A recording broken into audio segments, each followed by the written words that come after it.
we're live, I guess. Happy New Year to whoever's watching and listening to this. Yes, this is a holiday edition of Before the Punchline Comedy Podcast, episode 11, if I'm not mistaken. 11? Yeah. No, it should have been 10, man. Yeah, but I fucked that up with my drunk-ass episode doing solo. Yeah.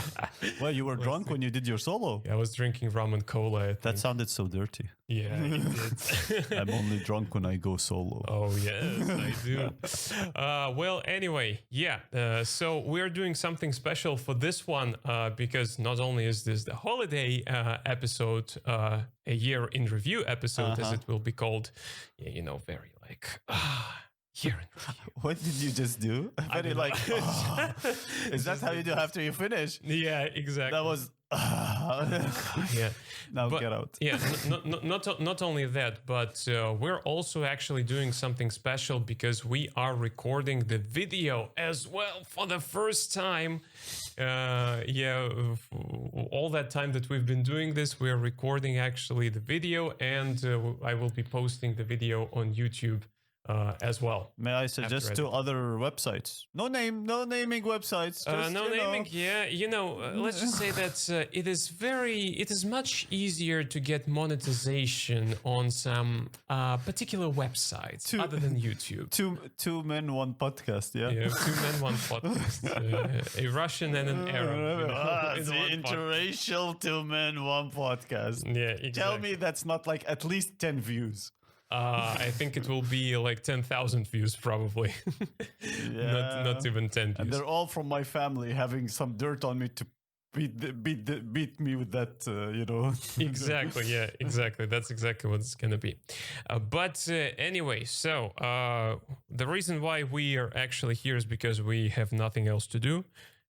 What I do? I have to go play World of Warcraft, man. I have to go farm stuff and grind stuff. That's your newly refounded passion or refound Not passion at all, man. or whatever. It's so funny that it's so weird. So I wanted to quit smoking shisha. Yeah. Okay. And the funny thing, and then I found out that all of my friends who like from Jordan, who like one guy is in Italy, one guy is in Egypt, one guy is in like Saudi Arabia, and so on. Like all of like this is how we're gonna, you know, what do you call it? Take over the world. We're gonna, you know, overpopulate you guys. Like we put strategic people and we let them, you know, get babies. That's how Arabs do. In Russia, you have a limit, I think, like 2. No, not a limit. Like you have like such a lot. Like, just imagine like if there was a limit. Like what? A 3rd child? Abortion. By the law, by the letter of the law, it should be abortion. So go abort. Third child. Let him go to the Petyorshka to work or something like that. So yeah, and they were all back to it, and I was like, how would I quit smoking shisha? So I thought, okay, the money that I spend on shisha, I'll throw it somewhere else. And suddenly I found out that they're all back to it, and I was like, hey guys, I'm back too. So it's so funny that I, you know, switched between smoking shisha to almost smoking shisha and playing World of Warcraft, you know. Well, that's not the worst plan in the world, I have to say. Smoking shisha and conquering the world. Well, worst would be, you know, dictatorship, you know. Yeah, I agree. Depending on which angle you're taking, you know, you're looking at this because sometimes dictatorship can be very wonderful for the person who is a dictator. Man, I don't think so, to be honest. I think a dictator is always in fear. Like imagine you have to buy the army's loyalty, some politicians' loyalty, and also the wealthy the wealthy, you know, loyalty, and the judiciary, you know, like what do you call it, bodies loyalty. Holy hell! I can't even buy eggs from a shop, man, and you want me to buy all of these guys? Do you have this? Do you go when you go like? This is so stupid. You go and you find like the eggs, and you're like, oh, which one? Which one should I? Do you realize which one? I don't, but you know what I do usually, because in Russian shops, they sell it like a dozen, if I'm not mistaken. 10 and 20 or 30, yeah. What I would do, I would be standing at the shelf, opening every single pack of them, like checking them. Why? You know? Like, what do you check for? Cracks. What? Listen, it's not. What do you call it? It's not. What was the thing? Arbuz. What's that in English? Watermelon. Watermelon. It's not watermelon. I can't bring an egg and go. Oh wait, this is bad because it's cracked. I don't get how. Like I see people like open it. They look like what are you observing? I don't get it. And I tried to fake this. To make that, oh, I know, because the old woman, the babushka next to me, they were all opening, so I was like, I'm gonna also do that, so I'm doing that, and I felt like a babushka so much, man. And I bet that even those babushkas are like, I have no idea how What to I'm check doing, these eggs, exactly. but I'm doing that. Why? Because there are tens of other babushkas who do that on a daily basis. Oh, it's like it's the same as checking the expiration date. Especially, like, I saw once a guy, he was standing at the milk shelf and there were only 2 bottles left and he was checking the expiration dates of these 2 bottles. I'm like, bitch, you don't have a choice here. You know what he did? He ended up taking both of them. I tried the expiration thing. I tried also to do this. I look at the expiration and it's like, it will be in 5 days. And I was like, okay, but why are they checking everything? Because they're all going to expire, like, not 5 days, like 10 days, 20 days, whatever. Like, why are you checking the others? I don't get that. You know what I do? I just go, I grab the thing, and I piss off. Exactly. That's what you need to do.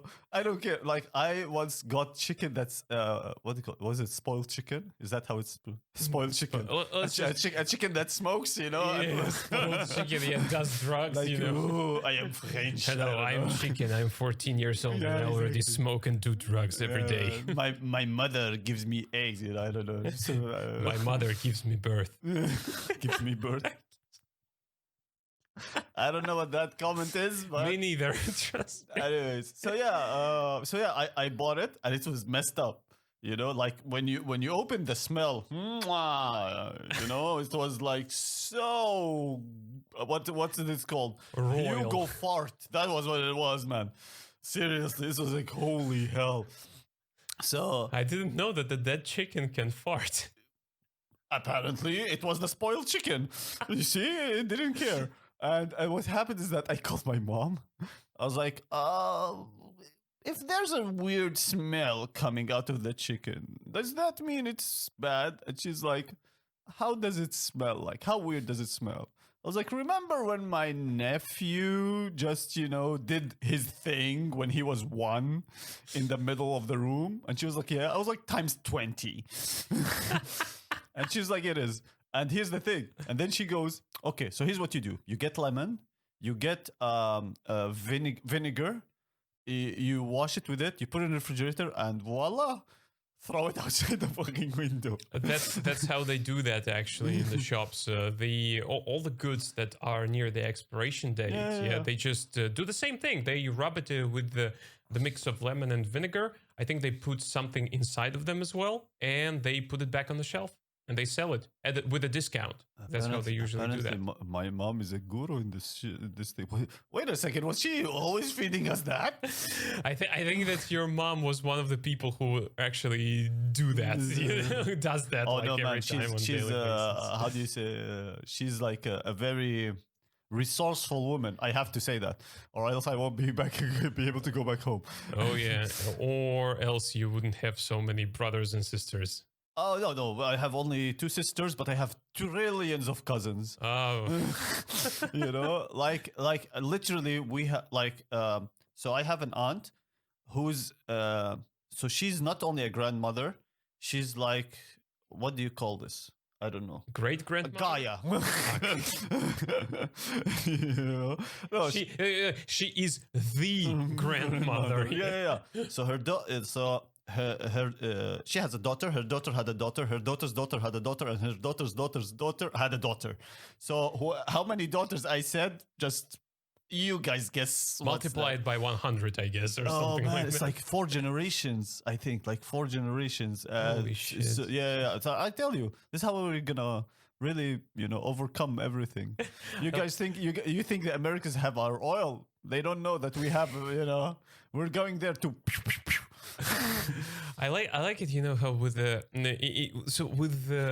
most people, it's like everyone has stories about a friend. You know, there is always that friend. A friend. We can do that into the camera, by the way. A friend. Yeah. That was weird. I feel like a T-Rex going. So everyone has a friend. Yeah. With Arabs, I always imagined like you guys have a cousin. You know. Actually, that's basically what it is. Actually, A cousin. that's so funny. I'm gonna write that shit, man. A cousin. Use it in the future. No, man, you should use it. That's a funny idea, man.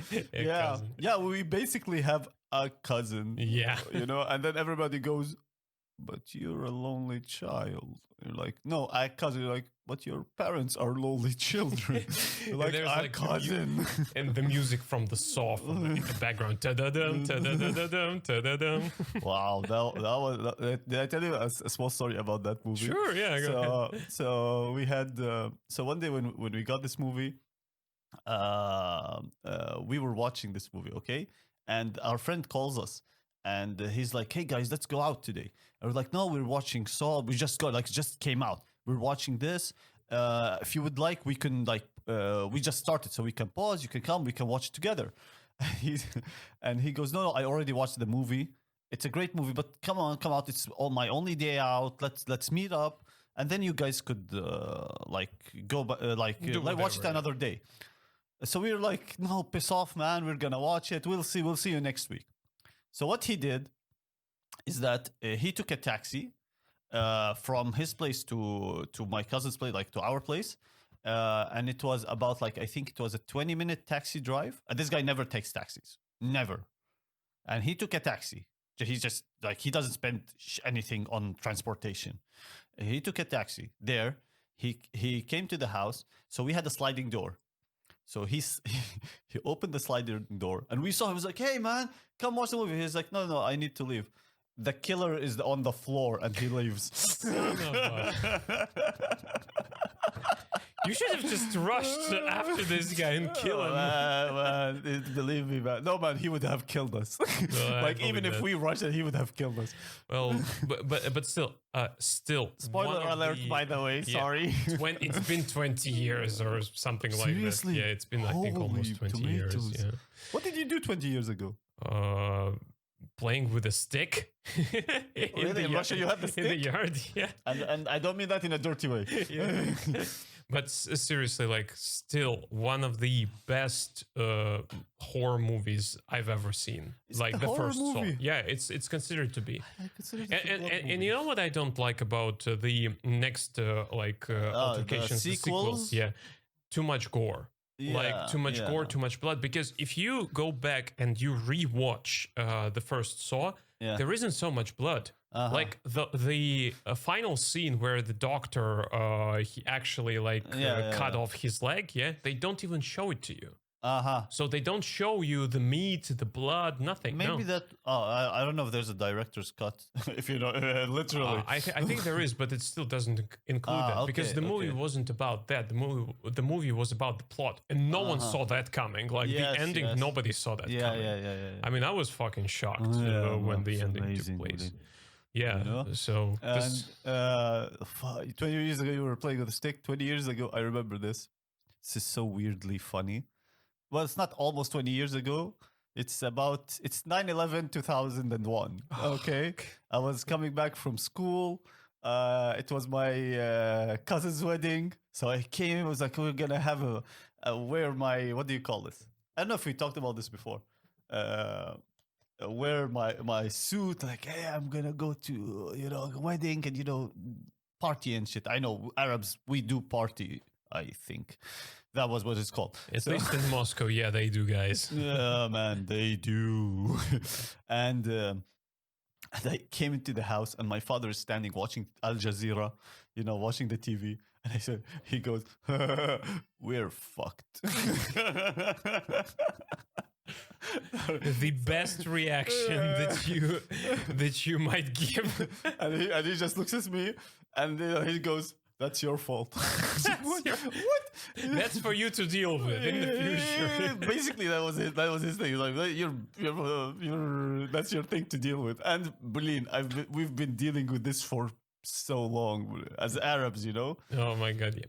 Maybe one day you and I were actually gonna sit down and record something again? Political. No, something political. Yeah, sure. Yeah, political. Sure. Episode. Can you put a mask on me and like some hair, like a Guy Fawkes mask, you know, like or something? No, like thank this. you. I would love like a Christmas tree mask where I'm like a voice changer.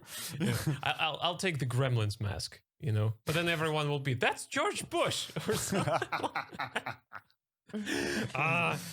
Busted. Oh man, yeah, that was nice. 15 and a half minutes we've already been recording this, and why you count? I see that. I actually see that, yeah. But still, imagine if people count while they're having sex. Oh my god, man, that's like 30 seconds. Good job. 60 seconds. Nice. There was a book called I don't know whatever, and it was talked about, you know, having sex for 11 minutes. If you know this book, everybody apparently knows this book. Like it's a standard or what? 11 yeah. That's the standard, you know, like 11 minutes. After it is too much. Below it is too low. And let's say I knew about this, and there's one thing when I was thinking about it. In the middle of, you know, having fun, I'm thinking, how many minutes have passed? Can you imagine? I felt, listen, I'm sorry to say this. I felt my penis look at me like, you fucking kidding me? And then it spat in my face. No, I'm joking. but you know what? I think it actually can help you, because if you're focused on counting and on the minutes, you know, you can go like more. Go more? Prevents ejaculation. Go what? Deeper? What, knee deep? Fist dip. Oh my god, yeah. Anyways, so but I think that's a great introduction for the year in review. So podcast. Merry Christmas, yeah. So Merry Christmas, everyone. Yeah. We actually have a lot of things to discuss. Okay. So it's probably going to be a very long. We're probably going to steer somewhere off. You know, just telling probably, you. An Arab here. I have like 7 opinions at the moment about the same thing. Dude, I think, you know, because I'm going to upload this on YouTube. Yeah. I think like the first 5 minutes will not pass the checkup, you know, because like the first 5 minutes is gonna be like hate speech can't be uploaded. I'm like, what? We didn't do any hate speech. We didn't. What did we hate speech about? Cameras? Yeah, nothing. No. YouTube, please don't. It's our first attempt. Yeah. We'll go to Twitch. Exactly. Or not me. He'll go to Twitch. We'll go to Twitch. Yeah, live broadcast. Yeah.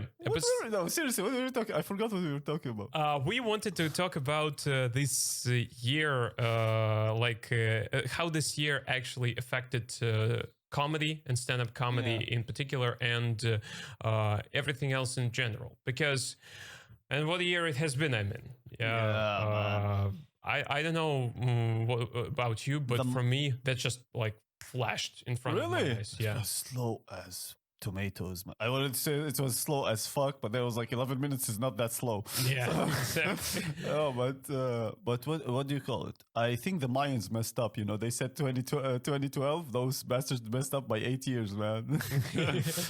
I mean, let's just say that for 2021, it's going to be really hard. It's going to be like a tough job to suck more than 2020 did. I saw a meme. Oh man, I hate memes. They have like, you can't do a joke now. You can't get on stage without thinking, is this a meme? Yeah. Mm-hmm. And there's a meme, but it's so funny. There's a meme where like there's like a gate, and COVID like is walking, and it's like high-fiving an alien. He's like, I've done my shift. It's your turn.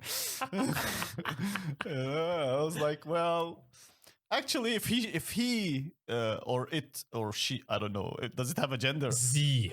Bully. If it high-fived the meteor, I would have believed that, you know? Exactly. Yeah. But since this is a comedy podcast, we talk primarily about stand-up here. Yeah, from time to time, at least a little bit.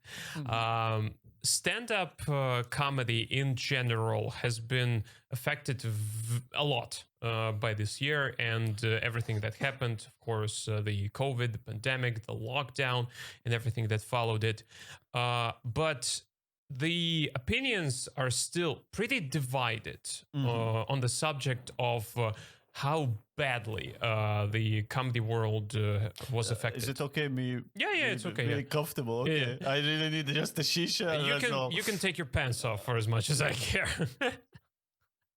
Actually, But in this case, we will have to go to other websites for that, or I can just blur it out on the recording. blur one out. It's like it's Japanese. It's already blurred out. So just a couple of tiny squares, will be enough, I guess. It becomes 3 squares. That's my best joke I ever pulled. You see, pulled. What I did there. Yeah. They're watching. Yeah, please. Yeah. So, like I said, I've heard pretty divided opinions about how COVID and pandemic and lockdown, affected the comedy world. And most people, of course, say that it was bad, very bad. Yeah. But some people say it actually had a lot of good things as well. What do you think? What do you say? I think it's mostly bad, to be honest. Like, but so here's the thing. In what way is it bad? For example, the clubs, they got like literally the clubs, let's focus right now on the clubs. They literally like they got it bad. A lot, like here in Russia, for example, because we're based in Moscow. One of the clubs got fined like about I think it's how much was it? It was 300,000 rubles. That was stand-up club number 1. Yeah, someone said 300,000. Someone said 400,000. I'm not sure. So that's how much in dollars. That's like 5,000. It's not that. Is it 5,000? I don't know. You do the course. Yeah. You know? Yeah. It's 5,000, 6,000. That's the extent of what the club. But if you take it on a specially made stand-up clubs, they got it bad. Like in the US, from what I saw, I think in LA or somewhere, they were all the comedians on Twitter, they were like donate for for the staff, because that's their only source, like their source of income. And some stuff in the US, they were about wages and so on. So yeah, for the clubs it got hurt. For the comedians, I think also for really experienced comedians, 15, 20 years, I think it affected them a little bit. But they switched to another thing. So I saw a lot of them, they started doing like podcasts. They went to kind of another. They didn't go like to a live audience. They went to doing podcasts.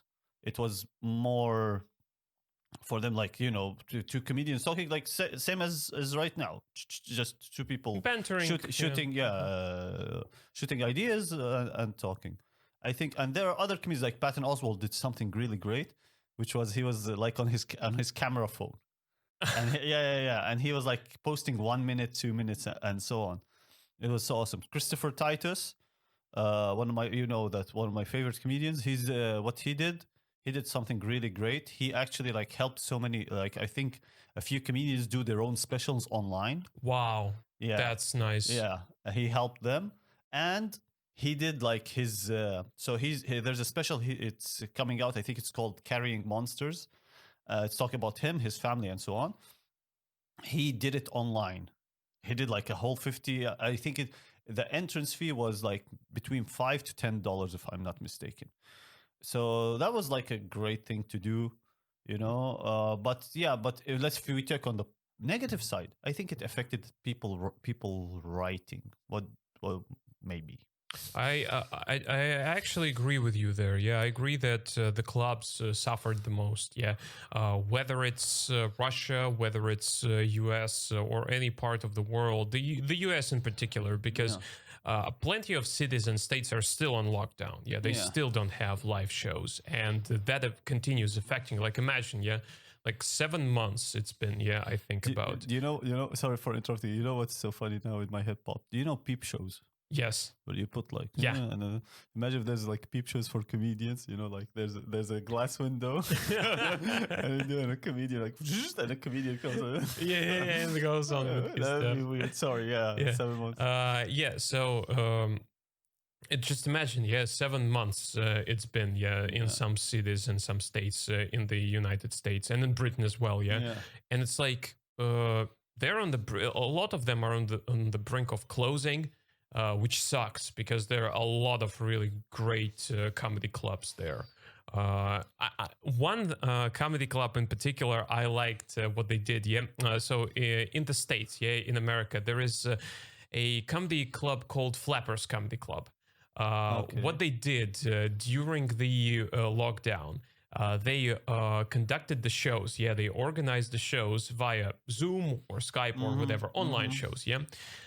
But the owners of the club, and the comedians, I think the two women, I think two ladies, they own the club and they also perform.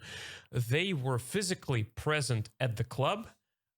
They had a huge like white wall, and they used the projector, to basically air it live online. And I think that they even invited local comedians to come there, like not in huge quantities, like 5 to 10 people. They're like, hey guys, if you want to perform for the online audience, no problem. Get on stage. The camera will be directed at you, pointed at you. You can go on with your material. And that's what they did. And that was actually very great and very original. I really liked it.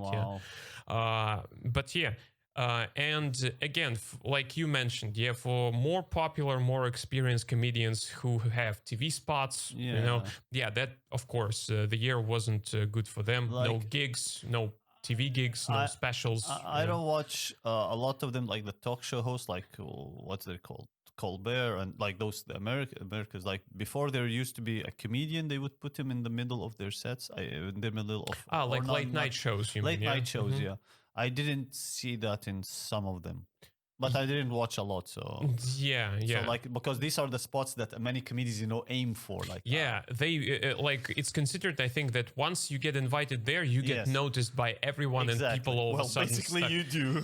Like you make it and people all of a sudden start throwing gigs at you, like paid gigs. Exactly. But for less popular comedians, for the people who are just being on the uprise, who are doing like the open mics and travel from city to city, if we talk about the States, that was a freaking good year. Like, I mean, it gave a lot of opportunities. Like you and me, for example, we used that because not only did we participate in the local online mics, that's still the show comedy organized. Big thumbs up for you guys. You know where to put them. Never mind. Anyway, sorry. That helped us actually get get to know comedians from all over the world, because we had comedians from America, we had comedians from Britain, we had comedians from Eastern Europe, Malaysia, Malaysia, from Romania. I know Holland, from the UK. South Africa, India, man, this is such a great community, to be honest. It's great. And not only did we get the chance to meet them, we actually contacted them afterwards, and we were like, hey guys, do you do any other online mics, local, maybe in your area? Can we get there? And both of us did, because I think that you did a couple of online mics from the States. I did with you, like a couple, and I did a few, one from Scotland, one from Malaysia, and there was like two paid, sorry. So much fun. This was so much fun, man. But the only thing that, so what's great about it is, as you said, many comedians, not say lesser known comedians, who are like, they all like got together and they all got introduced to each other. And what was so great about it is that how comedians help each other. I loved that. Like there was one comedian, Her name is, if you don't know her, you should check her out. Her name is Juliana Heng. Heng. Yes. Yes. Yeah, from in Malaysia. I'm sorry, I forgot. Malaysia or Indonesia, I forgot. One of the GIA countries. I think Indonesia. Yeah, I follow her on Facebook. I know that. Yeah. And the thing is, what she did, I think it was her. If it's not, sorry for whoever I forgot. But so one of the comedians, let's say, they posted. How do you say this? Like how about 10 or 12 online mics. Mm-hmm. You know, I was like, hey guys, if you want, these are there. So what I did, like, you can copy it. So I copied it, and each time I go to mics, and if someone asks, like, because you cannot put that like as a spam or something. If someone asks, I was like, oh, I have this list. I got it from this person. Please, here it is. And if you can get, great, good for you. It was such a great thing for all of them to come together, all the comedians. Not only that, when we did the Steal the Show online mics, like we did like some open mics and the paid shows. After the open mics, we would stay. Yeah, sit down and talk with the comedians. It was so much fun, man. I never forget this. It was so much fun. But at the same time, it was kind of, like, you don't know, what am I doing? Like, for example, but it's so, how do you say this? Weird.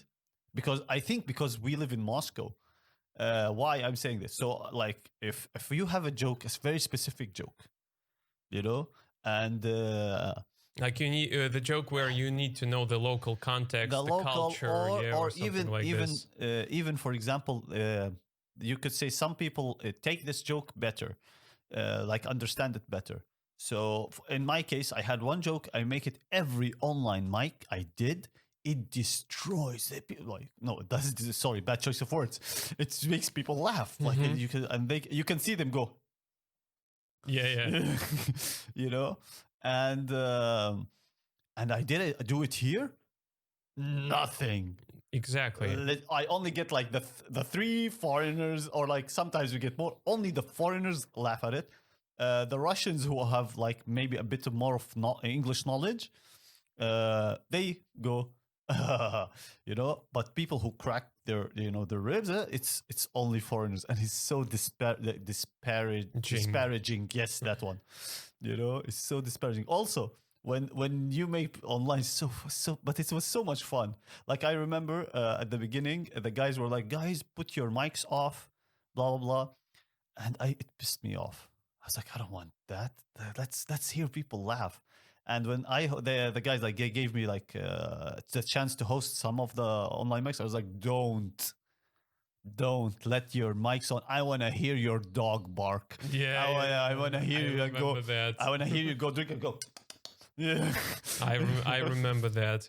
But the reason why I loved doing online mics as well, is because you like not physically, but at least virtually, you can perform in different parts of the world, and basically you let people know that, hey, I'm here and I can be funny. Yeah. Like the weirdest and I think the best online mic that I did was Tokyo's online mic. Yeah, they have an English open mic in Tokyo, and why I remember that is because it was 12 p.m. local time there, and it was 6 a.m. here in Russia. Holy tamale, man. I woke up at like 5 a.m. to do the show there. It was freaking amazing experience. I looked even more like a drug addict than I look right now.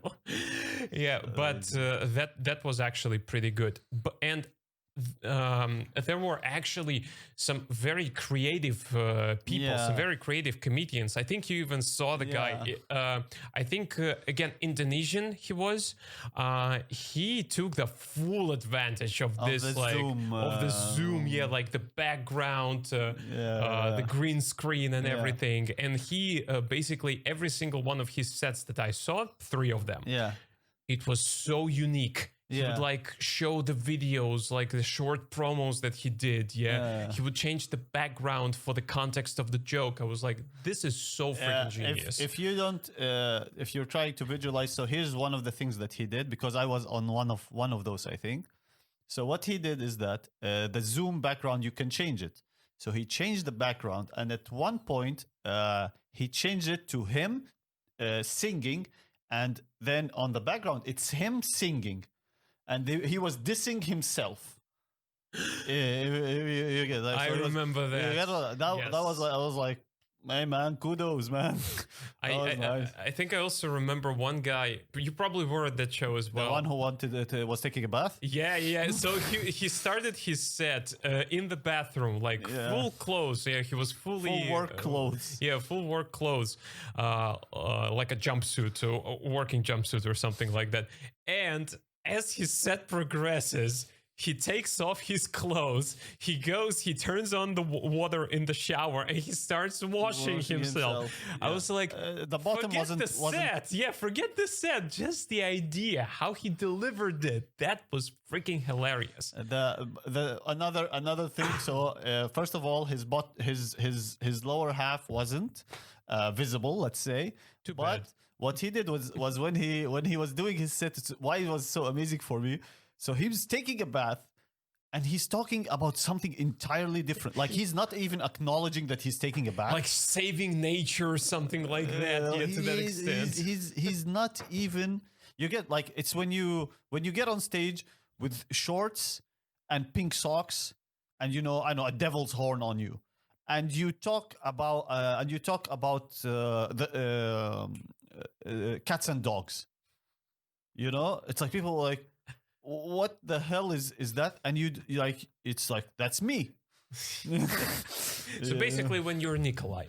Yeah. Oh, I love that guy, man. Shout out to Nikolai. I love that guy. Yeah. And just 1 second. Yeah. If you didn't know, so here's what Nikolai does. Nikolai gets on stage, colored pink pants, a jacket, a yellow shirt, and thigh is it? No, not thigh high. No, that's too weird. Really high rain boots. Pink. Yeah.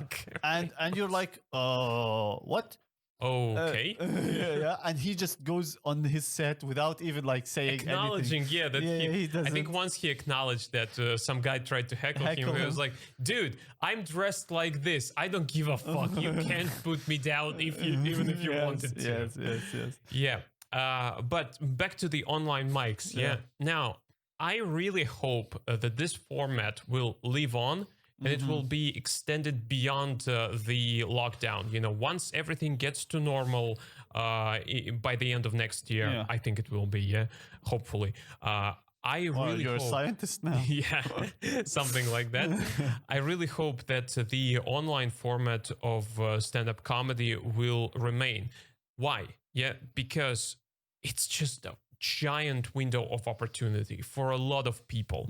And just imagine, just a simple idea. I know it's probably very difficult to organize, but still imagine, like, for example, if Fringe had something like an online stand-up shows. Can I just there was an online it wasn't a Fringe, there was an online festival, and I knew a lot of comedians who performed, but to perform there, you had to have, for example, like a YouTube channel, 150 subscribers on your YouTube channel. And but what's so good about it, it made so many performers I knew, like through the online thing format, do that. Try to expose themselves, and they were like asking people, subscribe to me on, I think it was I'm not sure exactly what were the criteria or what were the requirements, but it was a very nice idea. And there were people, when I asked them how was your show, how was your festival, how was this, they all told me it was really good, really great. Of course, so you didn't have like, let's say 30 people in the room, or 30 people, in a Zoom room, or like whatever room it is. You had like maybe 15, 20 people, maybe less than 15. If it reaches 30, then many of them are performers. But I think why it's kind of good, weirdly good, like, like it's funny how the world works. So what people are talking about now. you know, Yeah, exactly. ideas. And I think it's really hard. Well, it might be really hard or really easy to steal jokes. Yeah, yeah, And yeah, yeah. I don't know about this. I cannot decide which one is maybe harder, which one is easier. But if I think if you mess up, because I think one comedian messed up, and he was like, I'm sorry to say this, he was like on a shit list. So he got caught red-handed stealing Yeah, something. yeah. Yeah, he was like on people's shit list. Like instantly, he was like, the people were like, "This comedian, he steals jokes, steal jokes, steal jokes." That was a very interesting thing. Yeah. Yeah. But for me, I'm just trying to picture this in my head. Imagine like a Fringe festival, yeah, for example. I'm talking about Fringe because Fringe is, of course, the biggest.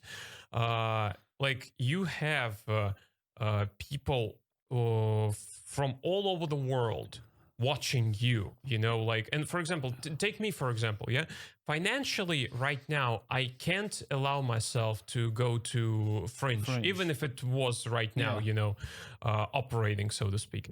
I can't, so, but I can apply to do this online, and just imagine this. Not only could people watch you online, you could even hold these shows where we have a huge like whiteboard and the projector and people in the live audience, as the live audience would pack the club, and then like your turn comes out and you're on the screen, all of these people can see you. There was some places what they did the flappers what they did. The flappers come. Yeah, what they did is like it's like a small place, so they had chairs, they brought performers.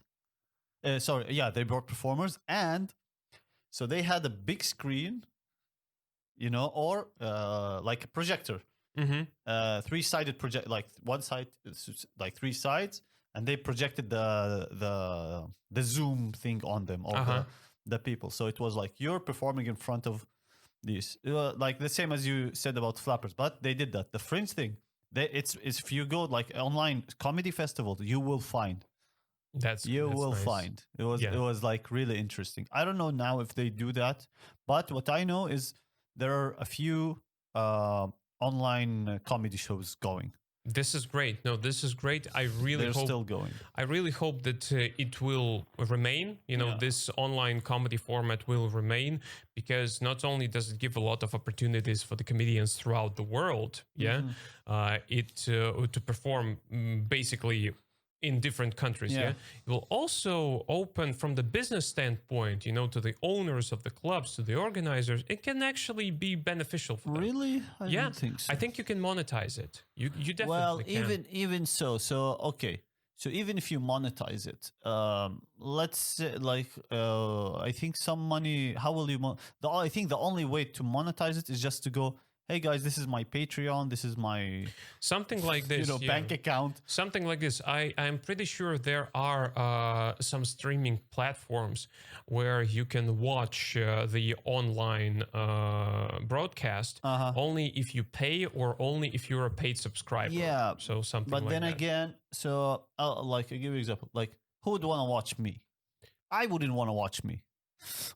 That of course as well. The exposure and how you advertise this to actually get people's attention, that's a different story. So here's why I liked it and I did it. So for example, remember we did one in, I think it was New York or wherever, me and you. Philadelphia, I think it was. Wherever. Or Chicago, Wherever.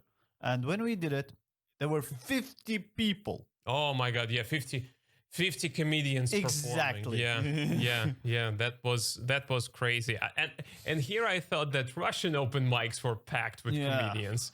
So for those of you who don't know, like Russian stand-up is such a great, but it's a crazy thing. In what regards? People are coming to laugh. Like they know why they're coming there, and they will support you no matter what, even if your performance is not very good. But the number of comedians, one open mic in Moscow, Russian open mic, has approximately like 25 to 35 comedians per night. The minimum that I saw was 15. The maximum is 30.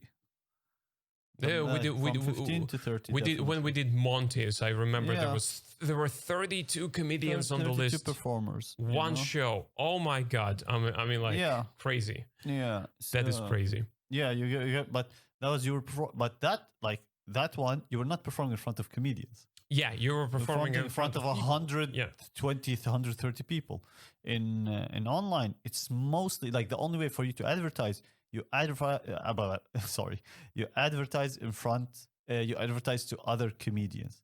That's your only way. Yes. You know, and you cannot tell the comedian, "Hey, man, bring 2 of your friends." Like Yeah. a bringer show. Yeah. You get what I'm saying? Yeah, exactly. Like I agree. I get that. I think there are pluses, many pluses, but the greatest for me, the greatest plus is friendship. No, it's just messing around. Friendship. Fuck that Grow shit. up, yeah.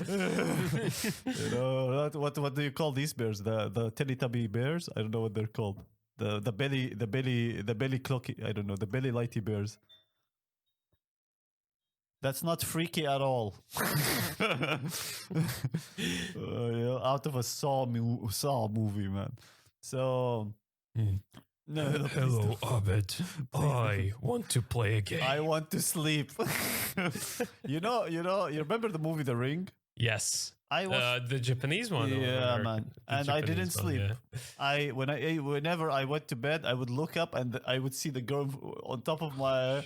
I was like, okay, now I know that I don't like horror movies. Asian people, like, are, I think, the best in terms of making horror movies. Everything horror. I think you know what's so funny about their movies. They go to the max. Yeah, nobody survives basically at the end. Everyone dies. Like, okay, like every single time. if an American movie has 10 minutes of blood, a Japanese movie has about 2 hours and a half of blood. Yes, exactly. They go to the max. Although sometimes the plot goes, you go like, huh? But it's it's not as good as Indian movies. No, of course, yeah. But that all comes from the culture, because they have a lot of, how do you say that? Not suburb stories, but what's the name? Urban stories, legends. yeah, urban legends. Yeah, they have a lot of fucked up urban legends. Like if you take a look at the list of Japanese urban legends, yeah, you would realize that like some person was just walking in the street, yeah, and he was thinking of the most fucked up shit that you can imagine, and then somebody wrote it down, and then they made a story, which then became a movie. It's crazy, like really, like some Well, of it's not that it became a movie. It's all like it's a legend. Like it's all like, what's so funny? If you look at legends in general, urban legends, whatever mythologies, you can find that they're all kind of like not taking from each other. They're all connected in a way. In Japanese and Chinese, they go on holy hell level. Yeah, and in Indian. But if you want to watch movie, watch a South Indian movie. That's I forgot. So you have Bollywood and there's another something wood. Not it's, man, you're gonna laugh. You're gonna be like, wow. These guys, like, there's no physics in India. No.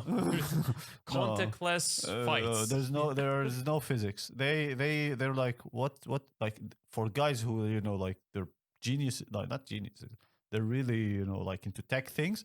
You're like, you guys, why do you don't have any physics? I don't get why the bullet just shot 5 people, and it just made tea for itself. I don't get that. I remember I was watching one Indian movie when I was a little kid, and even back then, like, there was a chase scene, a car chasing scene, and at one point, like, there are several stunts. Yeah, supposed to be stunts when a car jumps over the bridge or something, and like, in the first scene, like, you can see what's happening inside the car, like a tense driver looks. Then the scene changes from like how it looks like from the helicopter view, and you can see that these are toys, like literal toys, like toy cars on a toy road, and like they're shooting it as if it is like an action scene. That's a metaphor for life. Anything from a helicopter. If you have a helicopter, everything you see is a fucking toy. Exactly. Yeah. I don't know. Does that make sense? Low budget movies sometimes, not sometimes, they often feel like that the sarcastic genius shot them. So what if I'm guys? it would be great for you to comment on this and correct me if I'm wrong. You see, it's not that it's low budget. It's the culture itself. I'll give you an example. Um, about hijab, like in Islam, as a Muslim, like having a beard in this, you see this. Okay, this is laziness. I should shave it. But the thing is, at one point, the hijab, the beard, everything, it becomes a part of your own personality, of who you are, of your culture, of everything. You know, it's not about religion. I'm just putting now religion on the side. In India, those movies are part of India. And they're doing big time. Like they're so popular. Yeah. So they're like I'll give you an example. We went to India, and in India, one of our friends, oh man, I hate him for this. He made us go to the cinema to watch a movie. The movie was called Doom 3. Not Doom 3, Doom 3. I know that probably Doom means something, but I never asked because it was so the pronunciation is funny. Doom. You know? Water. It's just like so. You know, so what happened is that there's a scene in the movie where a bike is like, it was a Fast and Furious movie, you know, but it was bikes in India. That was basic, or not even India. It was in New York. I don't remember. I remember one thing when they did the stunt. The hero did something. Of course, there's a character in the beginning who shoots himself, and the whole movie I was like, why did he shoot himself? And nobody said, like, you're like, what? So, anyways, never mind. Sorry. So what happens is that they jump from a building, and the bike has wings. You're like, where's the the tail should like? I started like going like, yeah, I'll accept that. I'll accept that. Okay, I need the wing of the bike so to see it, you know, being able to move. Inspector Gadget. So now you're gonna get that song stuck in my head for the Billy. I hate you for this. Enjoy your time with Fuck that off. song. I mean, you've been complaining all along that you have voices in your head. Let there be music in your head for once. You see, they sing. It's not funny when they all sing different tunes. Now they're going to be singing Inspector. Exactly. This is much worse. So what happens? So again, back. So they jump. The bike has wings, and then they go on a boat. I didn't get it. Like they go from one building to the other, and they land on a boat. So the moment they land, there's no sea, by the way. There's just a boat, and they land on the boat. And they land. The whole cinema, like, I mean, we're sitting there, and the whole place, theater where we are, they go, wow! Like at the Olympics. You gotta say, yeah. It's like your team just won the fucking World Cup. You know? And I'm like, wow. Well, to be honest, it's like Arabs cheering for Real Madrid or Barcelona. For Cristiano Ronaldo. Yeah, well, no, like, it's amazing. They're like, why are you cheering? Like, and they go like really hardcore. Like I don't mean that in a sexy way. I mean like, don't you say anything about Real Madrid. I hate Barcelona, or the other way around. Wow. And the whole time you're like, you know that these guys don't know that you exist, right? But anyways, so they go and people go wild, and I'm just there. Was like, and that's when my friend looks at me. Akil Saeed, if you're listening to this, you're fucking awesome. He looks at me and he goes, "This is why I brought you here." I was like, man, I get it. It's one Just of those, the energy, yeah. It's one of those things you can't feel unless you're there. So he didn't say. He was like, "Let me wait." Yeah. You know. It's, you know, I'm really sad sometimes when, for example, I miss some shows, some open mics, and then you tell me that, man, it was so awesome. And I know how it feels like when you have to be there to witness this moment, you know, like exactly. It's never duplicated. To be honest, I'm gonna throw some salt more on your wound. I think it was 3 weeks ago or audience 1 month. interaction show. Man, You son of a bitch. We had a show, an audience participation show, where like we would do stand up with improv, and we mixed it together. And man, you missed that. It was like I was like, wow, mind blown by the performers, all the comedians. They did so well. It was so amazing. Anyways, sorry. Yeah, one of these things that you actually need to be there to witness this, or else man. you're missing a lot that of was stuff. so great. Yeah. Yeah, yeah. I like we were talking about this and we referred to it. Yeah. But going back to this pandemic and comedy, Yeah. how I even the big time comedians, like you mentioned Titus, what he did. Most of them took the opportunity of that, so that shows you how creative they are. Yeah. Two people who stood out for me, were Jimmy Carr and Mark Normand. Because Mark Normand, if you're not familiar with this comedian, just Google him. Yeah, he's YouTube. awesome. If you think, let's just say that Titus is your favorite comedian, probably. Yeah. Like, if you think that Christopher Titus has very little time in between his punchlines, watch Mark Normand. Like, that guy, I don't know how his brain functions. Yeah. But he's awesome. So what he did, he has a YouTube channel. Yeah. And when the lockdown started, late March it was in the United States, he made a clip when all the clubs shut down. He made a video where he would actually go to the street, and he called it like Corona stand-up or Corona comedy, something like that. The video is called. So in the video, it's like 5 minutes long. He goes around the streets. Yeah. He comes to people and he goes like, "Hey guys, you want to hear a coronavirus joke?" And he had like a list. He wrote several jokes about COVID, and he was coming to people in the streets, interacting with them and telling them these jokes. And it was hilarious. Like, the guy just made it with this. For me, it was Patton Oswalt. He did something. So he got out from his house. I think it was his daughter or his wife. They were filming him on a phone, and he was doing stand-up. In front, there's nothing. It was him standing on the, what they could say, porch. Yeah. And that's it. He's just standing outside and he's just talking, and he's self-isolating, bro, like really good. Well, he's just saying, he's like, "What's with this COVID-19? I didn't meet COVID 1 to 18. It's like, I butchered the joke. It's just an amazing thing to watch, man. It was, and there was one which was all the famous comedians. They made it was I'm not sure which app they used. So what they did is they would do a 1 minute joke, and then they made it into a huge compilation. Wow. Is it compilation or compilation? Yeah, okay. Compilation. Yeah. Compilation, but it's compile. It's not compile. Compilation. So I don't know why we're going there. Yeah. so they made, and it was like, I don't know how many comedians. It was like each one of them does a 1 minute joke, and it has to be topical. For example, each one of them has to do like a 30 seconds, 1 minute joke about COVID, 30 seconds, 1 minute about family, 30 seconds, one minute about like feminism, blah, blah, blah. I was like, oh, this is so good. This is great. No, I like it.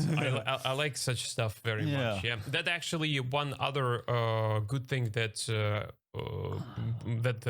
happened during the online shows under lockdown. Yeah, because when we had our first online shows here, in my head I was thinking like, I gotta write some jokes about doing this online. You know, like, because how can you not? It's just because really.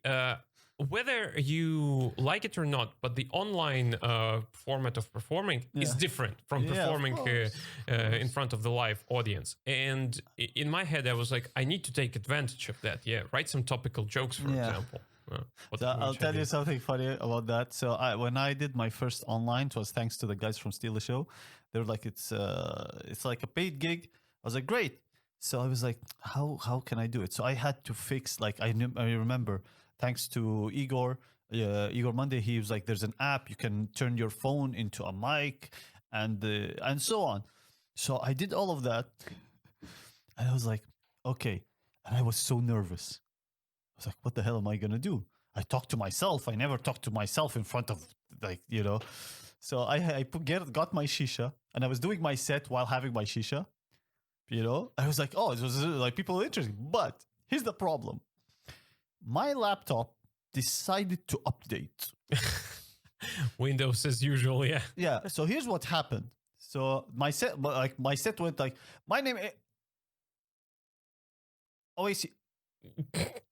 As a airport. This was exactly what it was.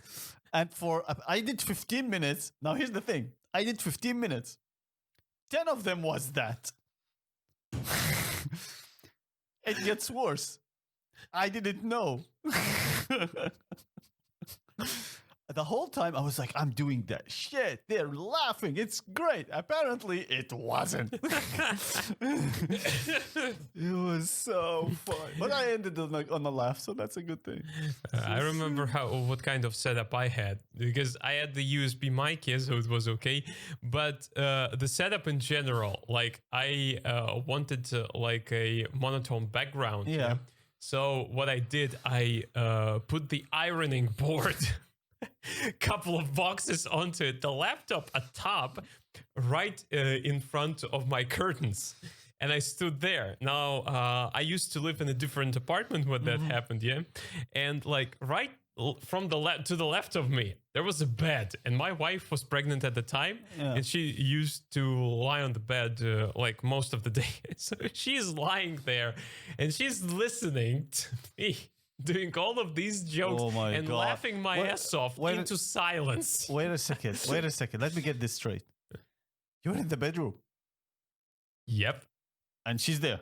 Yes. And you're doing stand-up. Yes. And you're still alive. Yes. Okay. Sometimes I doubt, but she loves you apparently, man. Yeah, probably. Or she was thinking like, I want to kill him, but who's gonna take care of the baby? Yeah. Oh, it was right when you had your baby. She was 6 months pregnant at the time. Yeah. I thought she was gonna go like, I want to kill him, but there are too many witnesses on it. People saw him alive the last 2 seconds. At least one person. Yeah. Although if she killed you, to be honest, let's be honest, if she killed you right then and there, she would be fucking famous. Yeah.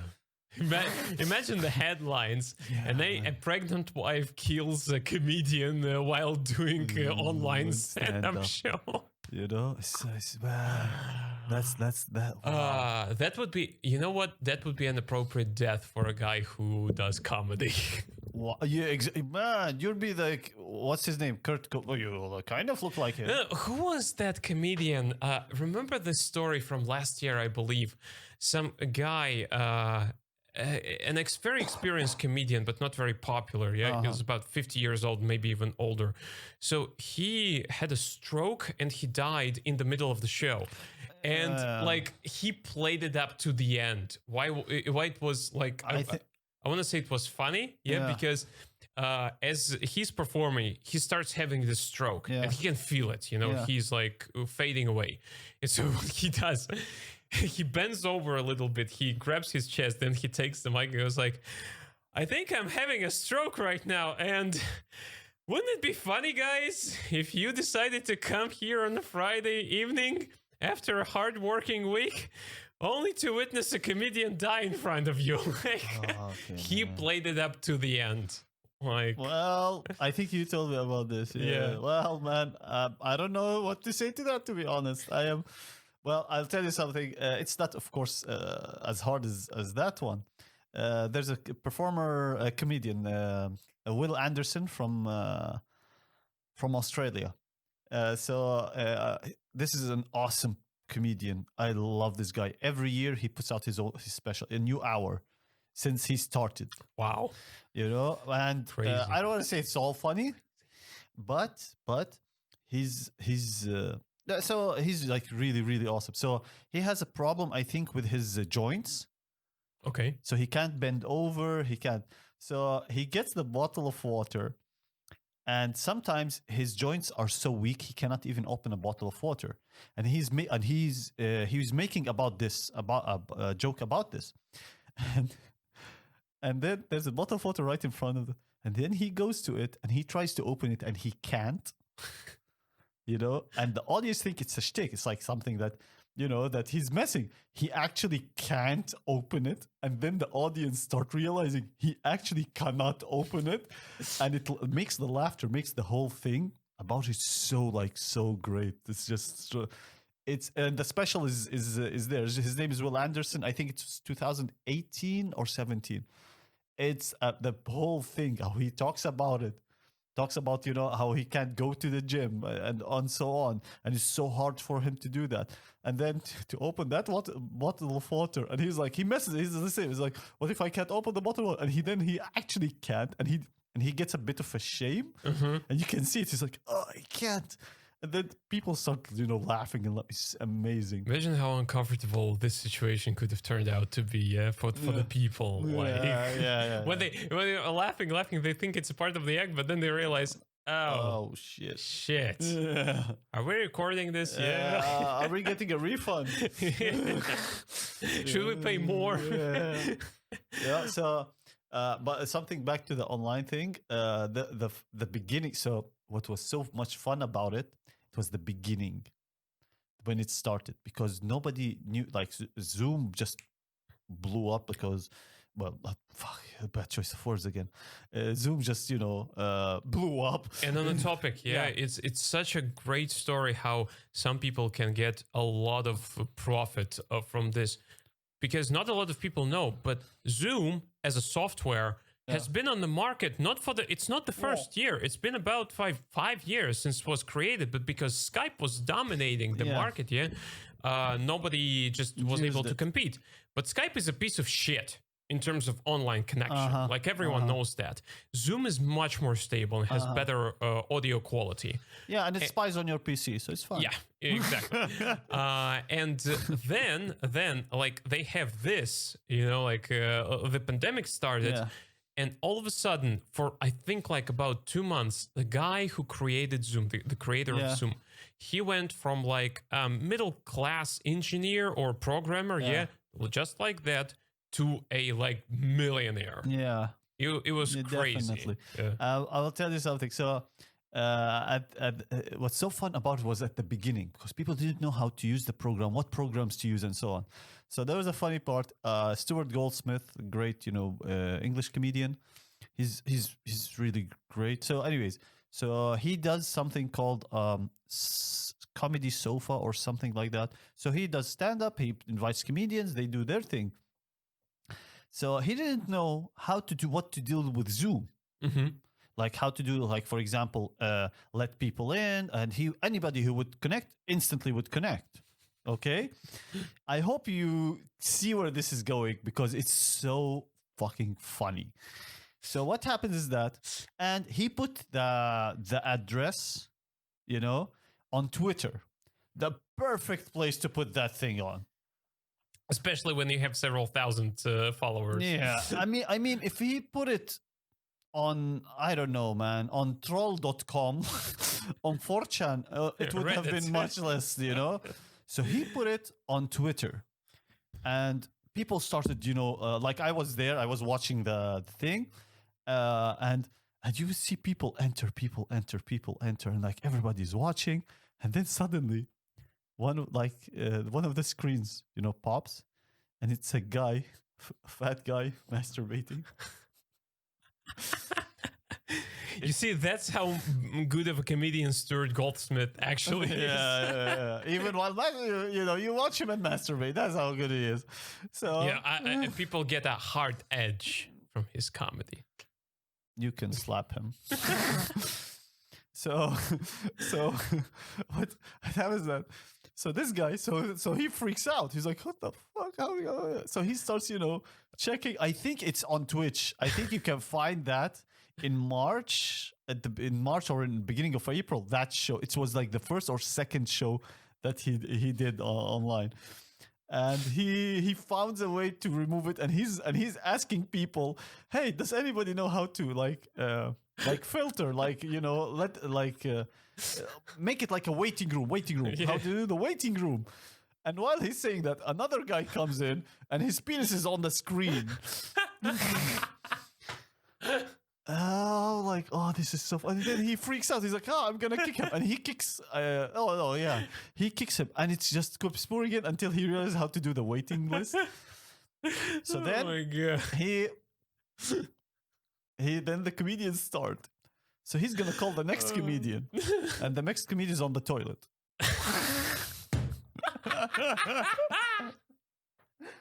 Because they had, I think, someone in their family and they didn't want to annoy, so they're in the toilet doing their set.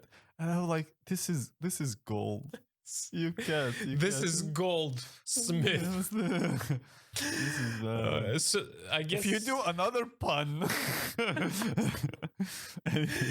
I guess so much for all those jokes about doing Skype interviews, with your in your underwear.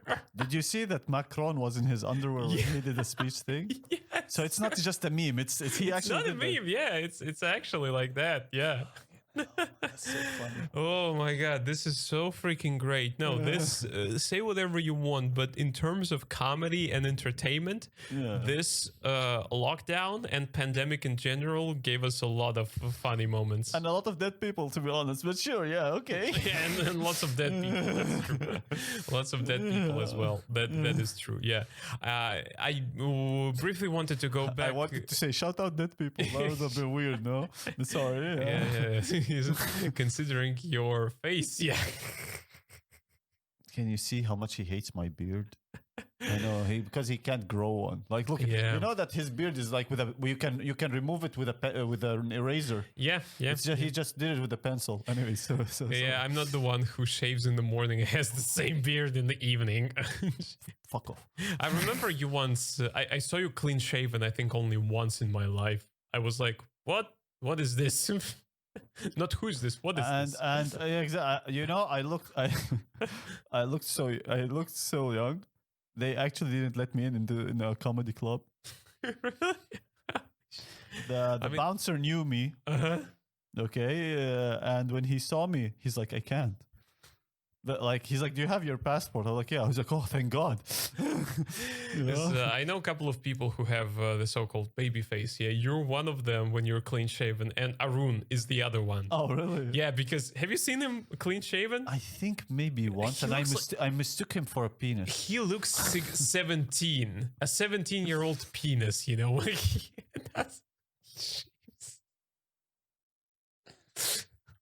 This is what this podcast is about. Yeah. Forget we said anything. Yeah. Shout out Aaron and dead people. Yeah. Anyway, so. So anyhow, but back to the topic. I wanted briefly to go back to. What topic? Yeah. The one I mentioned that people took advantage and did something entertaining. Yeah. During the lockdown, like I mentioned, Mark Normand. You mentioned Patton Oswalt. Yeah. Jimmy Carr did actually something really good. So he had a series. I think he ran it for about a month or two, which was called the Little Tiny Quiz of the Lockdown, which is basically a pun of one of his talk shows. Yeah. It's not a talk show. I think it's like it's a game show. Panel show, or something like this. Yeah. So what he did basically, he wrote down a couple of questions with comedy context, and so the segment was divided basically into two parts, where the first 5 questions were general knowledge questions, so like serious geographical or historical questions, and the second part were these like entertainment sphere questions, like a comedy movie. Do you remember the actor? Something based on a pun, for example, was also there. It was very interesting because my wife and I, we were literally waiting every single evening for that. Nice. Because we actually loved it. It was really good. Was it live? No, he just he recorded several of them and he just released them every single evening. That was freaking interesting. That was something I never saw coming. That was really good. Like, hats off to him for doing that. Yeah. And for a lot of reasons, on a personal note, lockdown is one of the reasons why I actually started doing the podcast, because I was in the middle of the lockdown. I was sitting at home and I lost a couple of my students because of that. Yeah, so one of them was sacked at a job. Okay. I thought you lost them. I was like, oh man. No man, lost. No, you mean like they were like laid off. One of them was laid off. The other one got his salary cut. And I was looking for some part-time job. Yeah. And I found the gig doing. Never mind. Yeah. And I found a gig doing a voiceover. for a YouTube channel, Yeah. translating and voicing the videos in English, and they paid well, so I bought the equipment for that. Yeah, the mic, basically everything that you see here. Yeah, I bought particularly for that job, and within the time I was like, you know what? Wanted to do something like a podcast for such a long time, and now I actually have all the equipment. Yeah. Why don't I do that? Because still, I'm trying to stay at home. I get out very rarely, only to do like the shows, for example, like twice or three times a week. And I don't even go to the shop because online services are so great. And I was You're just spoiled. Yes. Egg. Yeah. And I usually have most of my classes, online classes, at the weekend because I work with adults mostly. Yeah. And I was thinking, like, how can I kill all this time? Yeah. So you're gonna joke about porn or something like this right now. Right? I remembered how. So you know, I live with like I have some flatmates. Okay. Yeah. So one of my flatmates, we kind of played a game, which was, so there was an app that said, in your area, who has been identified as gender neutral. No, sorry, who has been identified as, you know, corona positive, you know. And the funny thing is, we started playing a game to guess which is the next house. Or the next building, and we're like, it's here. No, next time it will be here. And it's like, so every hour she would like, come. There's a here. You know, it's like, it's a weird thing that we did. Man. You know how ironic is that I checked. I read several gaming articles here. Do you know what game was the most popular during Probably the lockdown? Plague Inc.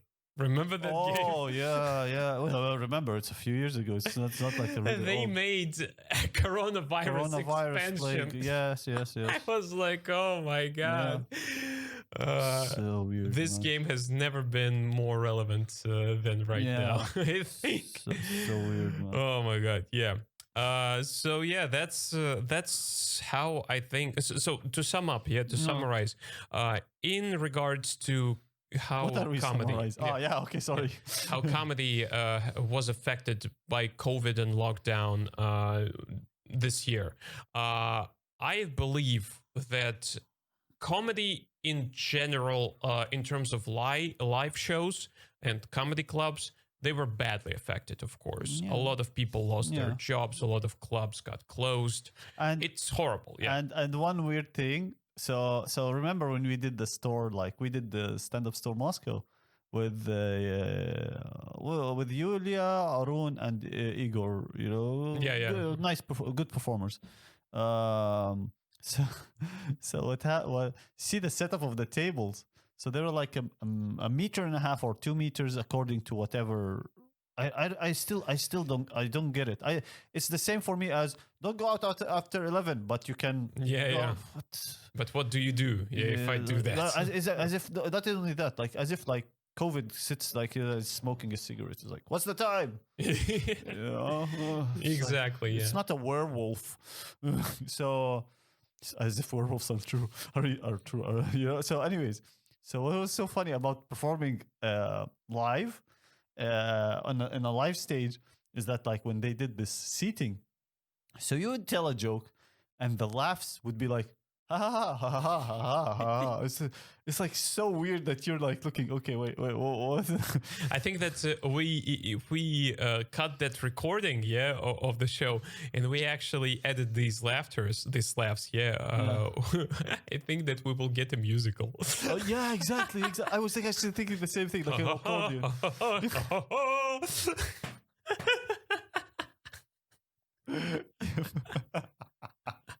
It was so funny, man. My name means lunch in Russian.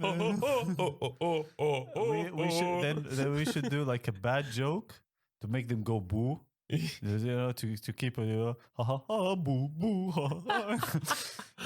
Oh my weird, god, man. this was so much Yeah, fun. sorry. So you were summing up. Sorry. Yeah, so for the comedy in general, for the clubs, for the people who work there, for the people who Yeah. run the clubs, it's of course been a horrible year.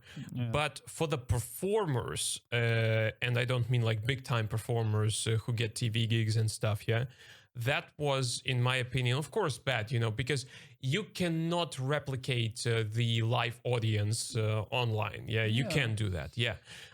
But in terms of getting more shows, doing more shows like around the world, quote unquote around Yeah. the world, yeah, online, in terms of writing more stuff, checking your material, yeah, reviving your older material and refreshing it, I think that was actually a pretty good year. I used to have I used to know a guy, let's say, who would a cousin who would have a Here map. we go of the again, wo- that cousin. who would have a map of the world, okay, and each girl he would have sex with, he's like, okay, so I did from Spain, I did from, so, and I've seen performers, not my cousins. I've seen performers do that. So they're like, I finished in the not finished in that. That was a very weird phrase. No, like I performed. Berlin. It's not working. My mind is too dirty. I did stand up in Scotland, in UK, in you get Portugal, Brazil. They're like, I'm ticking off these countries, and it's kind of a weird thing. I think, to be honest, I'm kind of how do you say this? So there's Torn something weird a little about bit, it. yeah. So here's what's weird. If for people who are watching, there's something called a false positive in comedy. It's when you think a joke works, but the audience are so warm. They're just listen. There are sometimes audience where you get on stage and you say exactly this: table, chair, leg, penis, tomatoes, mic, stand, whatever, and they laugh. Yeah. So that's like a really warm audience, and it just happens. It's a great thing. It's a great thing to have. It's a great thing to go with. Just a story to check if these guys laugh at everything. So if they laugh like at certain points, that could lead to somewhere else. Yeah. So, but what's the problem with this is that when you do a joke and you think it works, I think online they're more. It's so funny how the disparity of it. I know I had a joke that's shit. It's bad, but it's funny for me. And when I do it online, it gets people like it. It actually gets a laughter, and I'm not gonna say like an applaud, like a huge laughter, but it gets a good laughter. There's no way this joke works on a live audience. No way. It's bad, and it doesn't matter who it is. It doesn't matter if it's Russians or tomatoes or I'm doing it to a wall. Nothing will laugh at it. So sometimes you get like real. It gives like false positives to you. Yeah. At the same time, you could use it in a different way. Like when I did 2 online mics, I went with completely just stories. Just a story that has nothing to do with anything, to check, is this funny or not? I didn't get invited back. Because I was asked to be funny, and I decided to go. And this is such a wrong thing. I shouldn't have done it. I'm a dipshit, but it's me. And I didn't work. So I did it, and I got, they laughed here, because it's easy to record. They laughed at these points. Okay. Then I started like rewriting it, making it better, and it's still shit. So anyways, that's it for me. Yeah. Like you gotta say, like it gives like kind of false sense of I don't know, security. I don't know. I understand what you're talking about. Yeah, because it's very easy to get tricked into believing that you wrote a good joke and that your joke works. Because and the problem. Sorry for interrupting. Yeah. And the problem is now on online so. When on stage, you get like, your perception is a bit different. Yeah. You hear them, you hear your recording. Apparently, there's no one in the room. So it's kind of, but online, they actually laugh. Yeah. You get what I'm saying? Yeah. And they go, yeah. this is great. And then you go off your laptop, computer, wherever, and off camera, and you go do it in a live show, and you're like, holy shit. How shitty can it be? Yeah, I get it. Yeah, I had a couple of such jokes which worked only online. I have no idea why. Yeah. But it is what it is. Yeah. But hey, keep them. They might work. I'm not gonna lose those. I'm not gonna throw those shitty jokes. No fucking way. Yeah. And it's actually funny how it works because jokes that I wrote in the past, it's kind of so here's the thing. Before we had the tournament, that last comic standing, the week before, or a couple of days I think before, we went to Jim and Jack's for an open mic. This is the third time you say this story, by the way. Yeah. I know. He did the set. It wasn't great. It wasn't great. That's it. Continue. Yeah, and I used the older jokes. Yeah. So I thought, I remember them working in the past. So I'll use them in the tournament. And I remember people were laughing at those jokes in the past. Yeah. And at that show, like you said, silence. You could hear a pen drop. On the other hand, recently I dug up my jokes from like a year and a half ago, which didn't work. I remember them. I thought that, okay, they have potential. I'll leave them. I'll come back to them later. And I used them like a couple of weeks ago, and people just bursted into laughter. The joke about coffee and McDonald's, I was like, how does this work? I have no idea. Probably don't tell them that you don't have an idea. We do have an idea. Oh my God, yeah.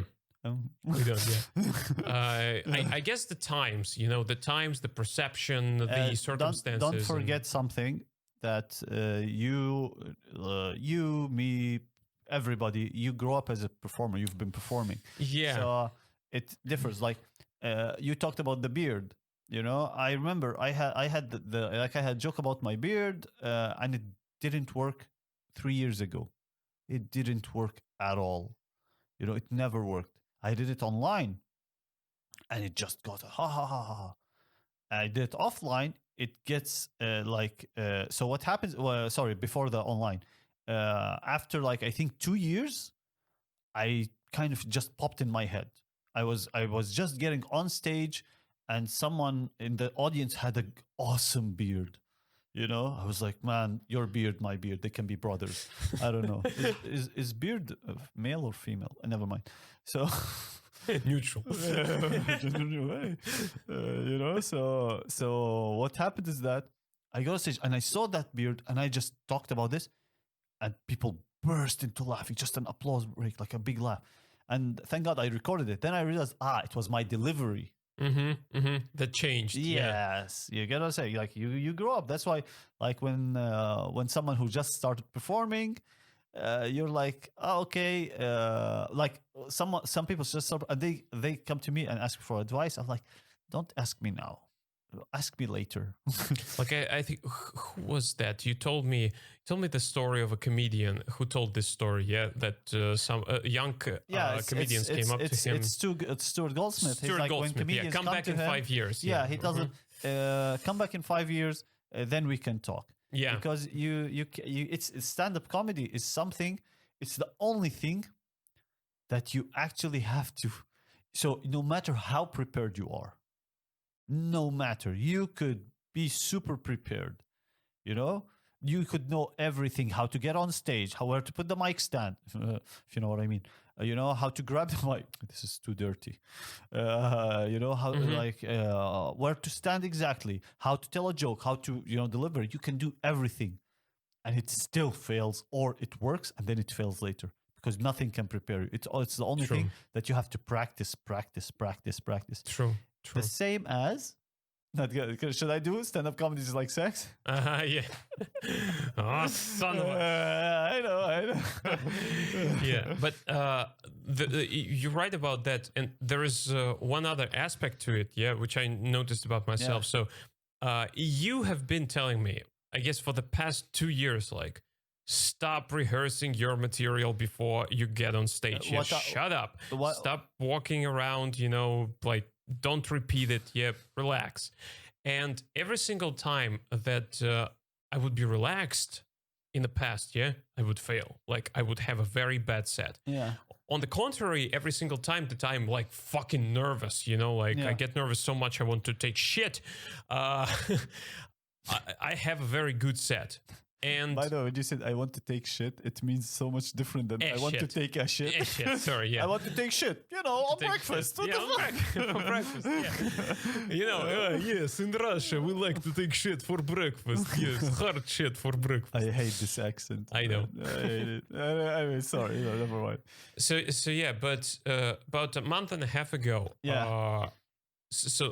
I just went to the club, yeah. Mm-hmm. I was so freaking tired because I have a little daughter, and it tires you. Stop blaming her. It's you're playing Cyberpunk. I know that. 90 hours I have spent in that game. I still haven't finished it yet. Nice. Yeah, that game is so freaking good. Okay. And I was so freaking... All the PS4 guys now hate you so much. Sorry. Yeah, and I was so tired that I just couldn't bring myself to be worried. I just couldn't bring myself to be nervous. I was like, fuck it, I know what I'm gonna say. I'll just get there and I'll say it. And I get on stage, and the moment that I get on stage, usually something clicks in me, and I like the energy. There is the energy boost, and it just went so well.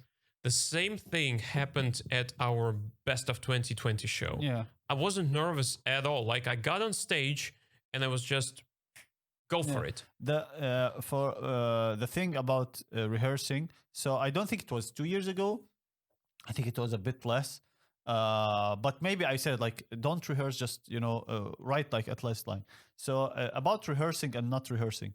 I think at the beginning, rehearse. Know your thing. Know everything, every bit of your jokes. Know where they will laugh. What will you say? After a while, like once you get comfortable with telling that joke, that's my whole idea of it. Mm-hmm. After that, don't rehearse it. That's in my opinion. Like when you get to you can rehearse it all the way to the club. Then at the club, sit down, or like go outside, like talk. Just leave it. You know your thing. You know what you're gonna do. You can write your set list. It's fine. Like it's not a taboo thing. It's an amazing thing to write. Your set list, and then like when you get on stage, you can put it on the paper and so on. But why I'm saying like because I own, like, for example, why did I tell you? Because I remember one thing. You had a joke that I knew 100%. You knew it. You knew exactly every bit, every reaction, everything on it. And when you get on stage and you do that, and then someone in the audience kind of reacted, and you not about like it's about you, about me, about everybody. We all do this, and you can't react to that thing. And for me, I thought it was really funny if you reacted, but I didn't. But it was good. You didn't give them like again. This is stand up. We talked about this in the first episode. You never knew what. There's no right. There's no wrong. Yeah, true. But the thing is, like when you're rehearsing, when you are tunnel visioning your own jokes, you can't see around it. Why do I tell people like who have been performing for more than 2 or 3 years? When you get, don't rehearse your jokes. Chill out, write the sets. You already know it. Trust in your material. Because when you get on stage, you actually might improvise something. Yeah. And if you rehearse too much, you're so fixated on the script, on the teleprompter in your brain. Yes, exactly. You know what I'm saying? Mm-hmm. You're so afraid of it. Oh, I might miss it. And it loses this kind of, sometimes it loses this authenticity of a really funny thing. That's true. That is true. Yeah. And you can miss a chance to add something funny to your joke. And when I was thinking about it, I was, because this situation with rehearsing so much, being so worried before going on stage, that reminded me of something, and I just couldn't remember like what.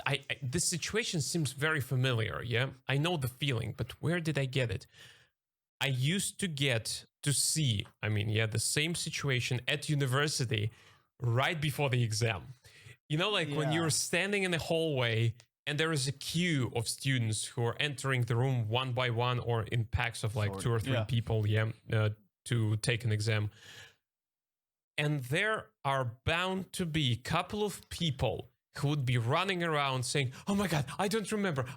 Oh, you wrote this. I didn't write this. Oh my God, I need to revise. revise."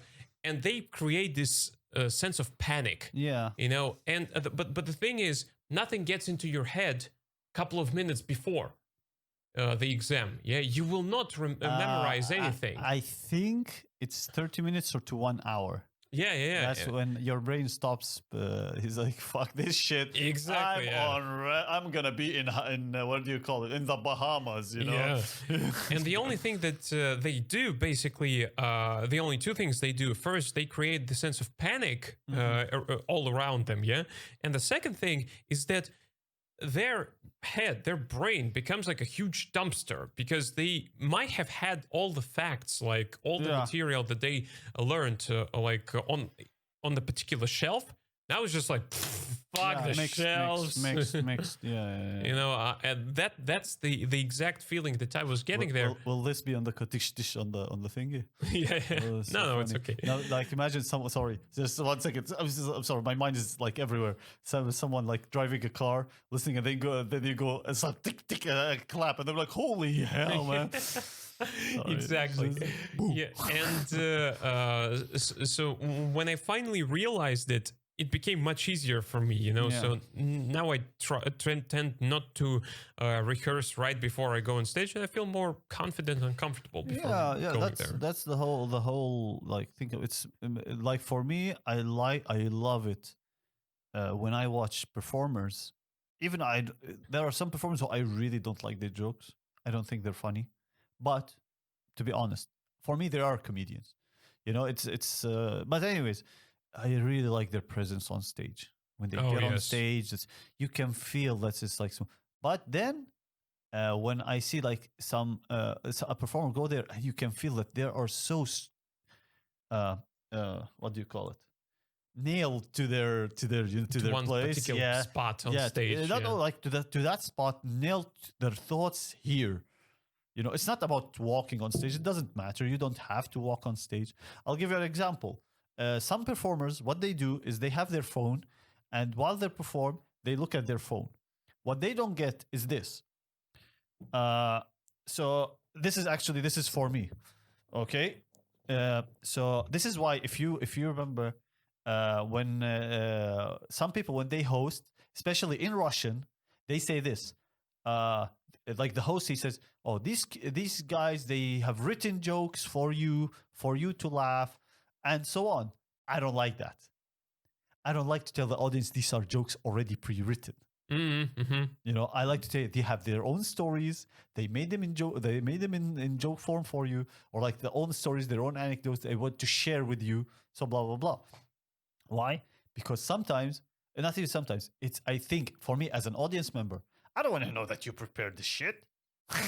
Just make me laugh. I don't care how you do that. Yeah. I said I don't want, like, you see, it's this thing that if I think that you're coming with this on the spot. This is why if you watch or when you watch Bill Burr, you can never think that he's prepared this shit. Yeah, exactly. You never see that. He doesn't sound just like a guy who's complaining, baby. The same thing with Jim Jeffries. He also exactly is the type of guy all the who sounds professional like comedians that. Yeah. watch it properly. You know, all of them, even Seinfeld, everybody who has written jokes. But when you watch, you're like, this is so fucking smooth. Yeah, this guy's just, he's just talking. This is why sometimes I said this is why 17,000 times now. If you're playing a drinking game, drink each time I said this is why. I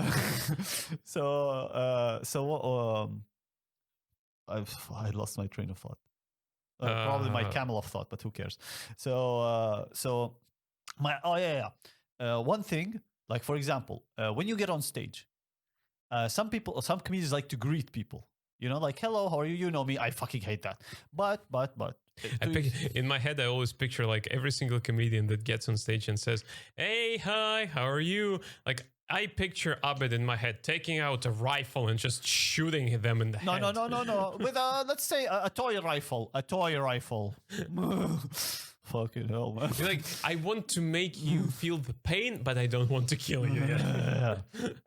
So what I think is, how would you greet a guest that you have that comes to you to your house, or when you go to someone? You know, sometimes instantly at the point they get on stage, I feel, fuck off. Yeah. You know, you wouldn't greet a human being. This is why, like, if you come to, you know me, you came to my place, you don't have like, oh, for fuck's sake, it's you. yeah, exactly. You get what I'm saying? Yeah. So like that's usually how it's like how natural you can be. When the moment I tell that you're gonna tell a joke, it stops being natural. Yeah. You know what I'm saying? Yeah. Like I have a joke which almost doesn't work. It only works in front of foreign audience. Where I talk about I compare Russia to another place, and I once did that. I was asked to do like some kind of presentation about me coming to Russia, blah blah, and all this. And when I went there, at the end of it, I was talked about how I came to Russia and all this. And at the end of it, someone asked me like, "Why did you decide to come here? Like, what happened exactly?" And I did that joke, you know. And there were like about 30 people, 35. The room just exploded. Why? Because in their heads, and I'm sorry for ruining this for you if you're listening, and I hope you are, because this is an awesome podcast. For them, it was, he just thought up of this. He just came up with this on the fly. Yeah. Yes. You get the feeling how it is. I get it. Yeah. No, it's really good. And there are, because I'm still a comedy fan, you know, I'm a part of the audience. Whenever I'm not on stage, whenever I'm in the room, even waiting for my cue, I listen to other comedians. I am a part of the audience. And there are a lot of things that can disconnect me from the comedian. What you just talked about being one of them. I hate when comedians constantly look at the phone. You know, like, no problem with giving it a look when you forget your joke. You know, oh, where was I? You know, like this. But when you constantly hold your phone, that kind of disconnects me from you. I don't know. I think it's something that. So in Russia, I'm gonna go a little bit into the brief history of one particular genre of comedy in Russia. There is such a particular genre on stage, as satire. Now, satire is a very huge phenomenon. It's everywhere. It doesn't exist. Starting with literature and going in, and on stage we had a lot of satire comedians, as they are called. They would get on stage and they would have tons of papers, and they would read from those papers. So they wouldn't be acting, you know, they're just reading from that. And in my head, every time I saw that, I was like, I understood why people were laughing, but in my head I'm like, why the fuck should I listen to you? Just give me those papers, you know, I will read that. Yes. That for me always disconnected me from and when I saw stand-up, I think that for me was part of the appeal. I was like, wow, the guys are going there 30, 40 minutes and they're just out of their heads. They don't need any, any tips. They don't need any phones, any papers. You know, they're just coming out with their head. They know what they're going to say. And that what always fascinated me about stand-up. You know who's unique? So fuck, this is so unique. Mitch Hedberg. So here's the thing about Mitch Hedberg. Hats off. Here's the thing about Mitch Hedberg. If you read his jokes, a lot of the he was amazing, mind blowing. But if you read his jokes on Wikipedia, YouTube, whatever, on whatever, you will go, oh, okay. It's his delivery that was amazing, you know. It's his rhythm. He had it's amazing. Now the thing about the phones, I agree with you. It's like you're holding the phone. The audience is looking at you. Let's take it from a comedian standpoint, not from the audience. One, you're losing 2 to 3 seconds looking of at your time. Yeah. because how big is the font that you have? You know, Maybe even more, because if your phone got blocked, like shut down, Yeah. gonna take the time to turn it off, then on, to find yes, the moment yes, where you yes. stopped, where you Yeah. need, and that's You know, like, oh, what was I talking about? Beards in the metro on women. What the, oh, where is it? Where is it? You're gonna be scrolling. Where's my thing? Another thing that it makes it so you're in front of the audience, and then you go. Now imagine this is a person, and you're sitting with someone, talking. and and this person is talking. They're like, and they pause and look. Instantly, you're gonna flip the table. Yeah. Unless you want to have sex with them, then you're gonna wait. You're gonna take it. You're gonna wait a little bit and wait for them to get drunk. But it's kind of thing. I And see what you mean. Yeah, it's true. but the one thing I say, if you're gonna use your phone, if you're gonna use a paper, if you're gonna use, there's a comedian. I love it, Jack Dennis. He does something really funny. So he writes All over his arm. all over his arm, and he makes that into a joke. Yes, these are my jokes. Yeah, I he's remember, like, he does looks that. at it. He's like, because of his this is amazing for me. Why I say this, because if you're gonna have paper, if you're gonna have, if the audience already knows you, that's different. Yes, But in an open mic setting, you have to make this. If you can include it into your joke, that would be great. If you can't, at least write headlines. Don't look at everything. You know? yeah. And just a small tip for you. Oh, I should. I forgot. I haven't written my dumb tips for like 14 more than 14 days, or 20 more than 20 days. So Shame on you. yeah, it's honestly, shame on me, because I that's it. I have no more. I have 42 I ran tips. out of tips. Yeah, I'm just gonna recycle the tips. You can just like post to be continued. Wait for another 5 years. I'll get more experience. I'll come up with another 42 tips. The thing is, what was I? Oh, if you're gonna write the tips, if you're gonna write your set, write them in like one line, then 2-3 spaces another line, 2-3 spaces another line. You get what I'm saying? And color them. I saw Sergio. He does this really nice thing when he colors that. He does that. On the phone, if you color them, that way, if you're gonna look at your phone, if you have to, great, it's fine. Just you go, you glance, then you go back. You don't go and read it out. Yeah, you're not freaking Terminator. You're not cocking a shotgun. Yeah, I usually do that in the form of tags. I'll just write tags. Yes. A child in the metro. Yes. Okay, I know what this child joke. in the metro. What the fuck? What? Imagine someone finds that on the street. Oh my god! A child in the metro. Oh my god! Call the police. A child in the metro, and put a price tag. Yeah, exactly. Oh man. Yeah. Oh my god. True to that. Yeah. So we kind of discussed that. I wanted to finish this with one more segment. Yeah, sure. You watched some comedy specials this year, right? From the comedians. You want the truth or its cousin? So the truth is, one, maybe two, the whole year. I didn't watch it. I stopped watching.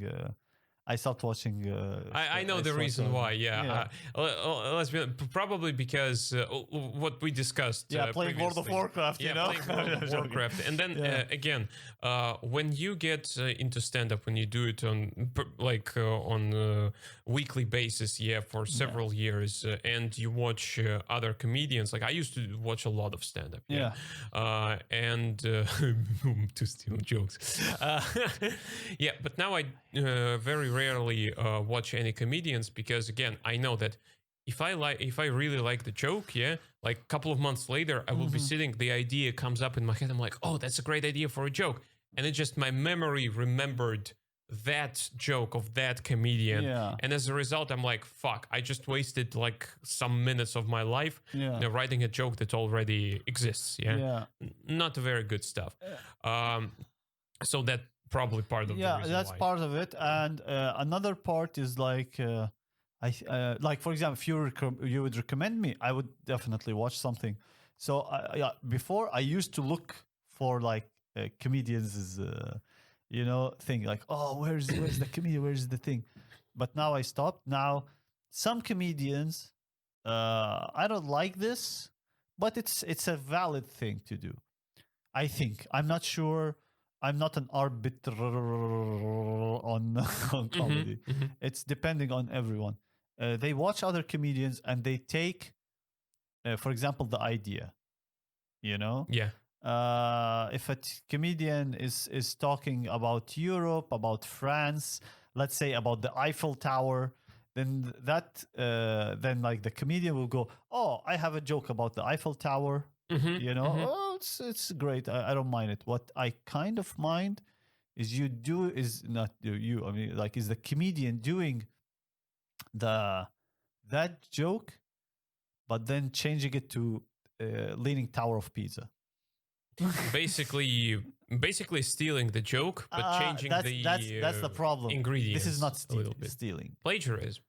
I don't think so. That's the thing. That's the funny thing about stand-up. Let's just say that it's an asshole thing to do. I think in my opinion, it's a minus thing. Yeah, it's like because I've seen like really good performers. I really like them when they get on stage, But I've seen I was like, come on, man. This is like a copy fuck. Like it's almost a cut paste. I remember that is it was cut paste? Yeah, copy paste. Yeah. No, not copy, cut, because they cut like. So what? No, it's a cunt paste.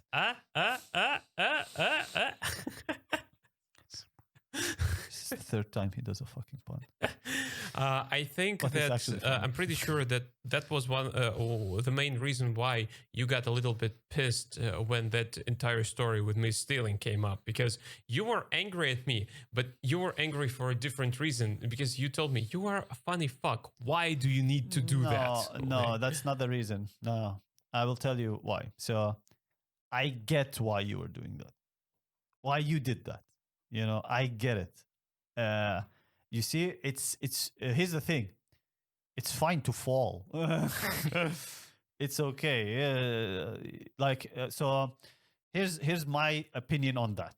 Okay, this is the first time I'm gonna fucking talk about it. I think, I don't know. Exclusive, nice. It's not a fucking exclusive. The thing is, you know me. I told you stop fucking talking about it. Yeah. Because that's it. It's in the past, and now you're fucking great. You're like, let's be honest. So here's when that happened.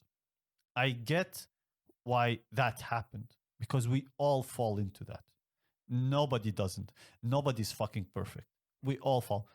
So it's the pressure, the peer pressure, the comedians. You want it to be like not you, like a person wants to be included in the community. Yeah. So they would find anything. And the one thing that what happened, I remember when that happened, I remember saying this, and I don't like saying this. I remember like me and another comedian. I shot Arun and dead people.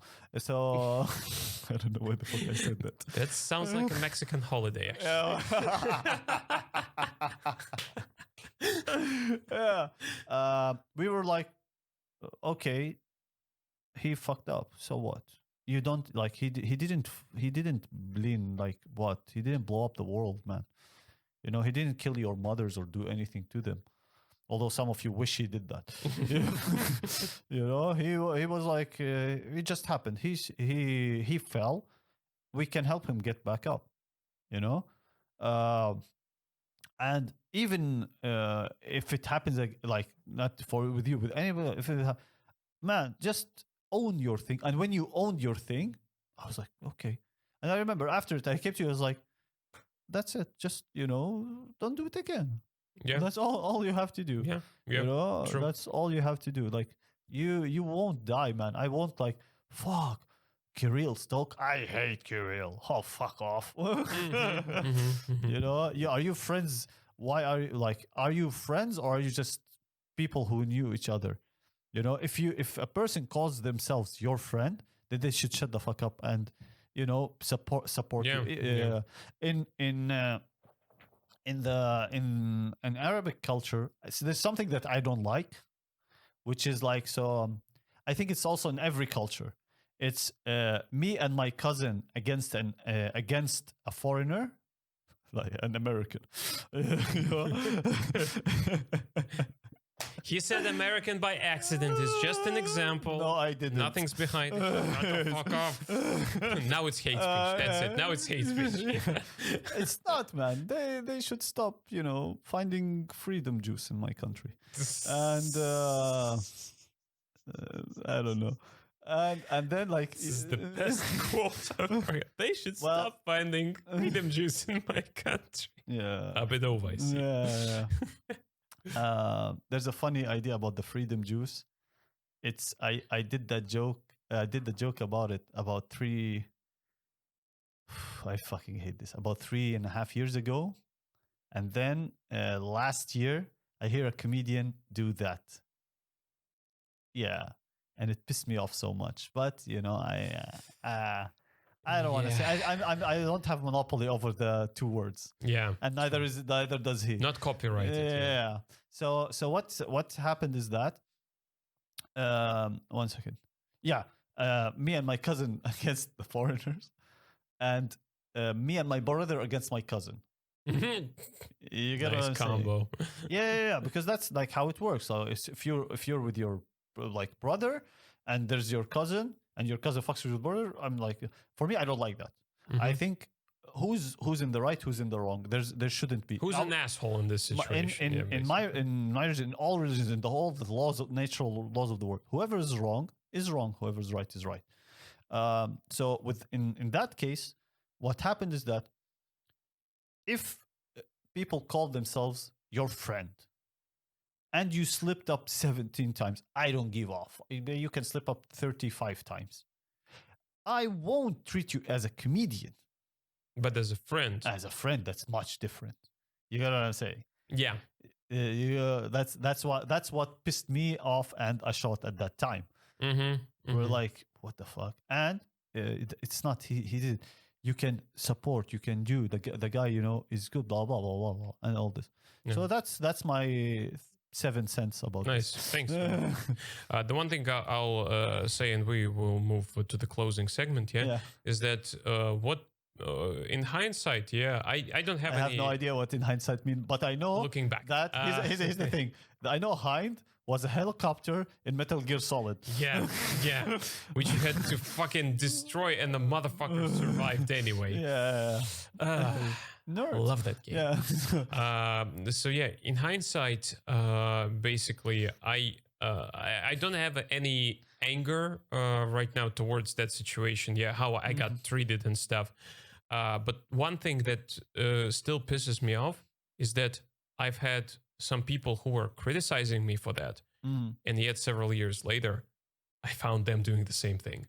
So hypocrisy at its finest, but I digress, so to speak. Fuck, I finally like said this word correct. What does it mean? I digress.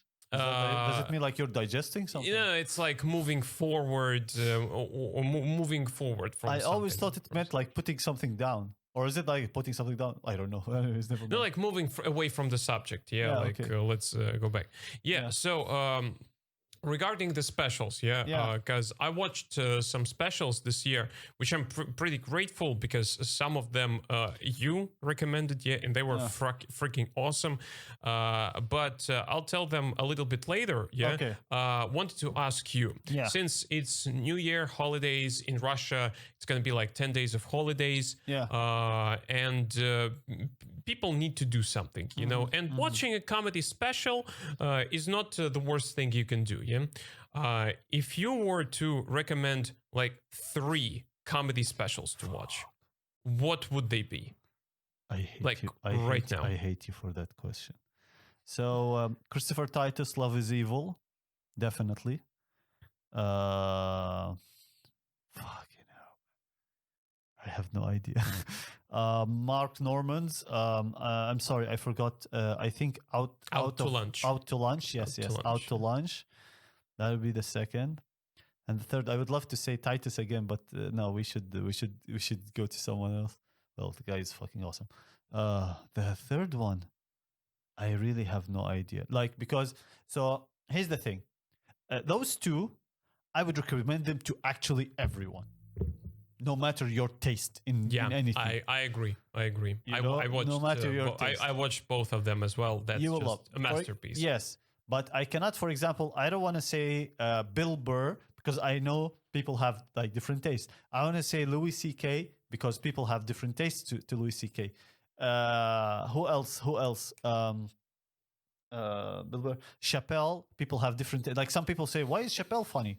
You know, and for me, he's like a legend and so on. But the third one, oh man, that's such a fucking tough question, man.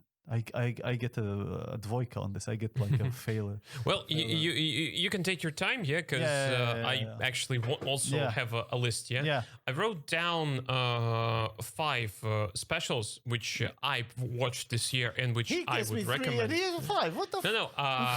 I'll tell you why, because you already named 2 of them, so that leaves me again with 3. So are you a fucking psychic? Yeah. I'm first of all, I'm very grateful to you because you convinced me finally to watch Christopher Titus, and my wife and I, we watched it together. Love is Evil. That is fucking best special. That bit about, yes, I stabbed you, but have you ever? That freaking phrase, because my wife had a similar kind of experience in her previous relationship. She loves this bit. Like she loved the entire special, as well as I did. And we also watched the second one, which since you don't want to recommend it, I will recommend it. Yeah, the Neverlution. Neverlution. Now, it's more of a... he adds more politics, I would say, into that. Can I just a little bit interrupt? So here's how Titus works. So Titus has every 2 years to 3 years, he a special comes out. One is personal. The one after is political.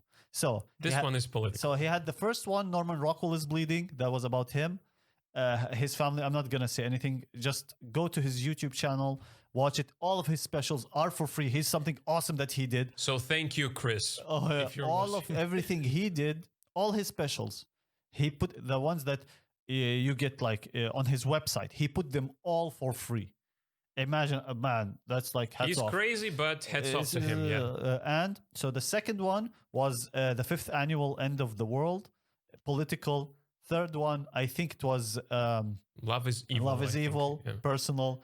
After it, Neverlution, and so on. Yeah, and so on. So Neverlution, I'd recommend you watching it. It's a 2011 special, but trust me, it's relevant even today. Like very good.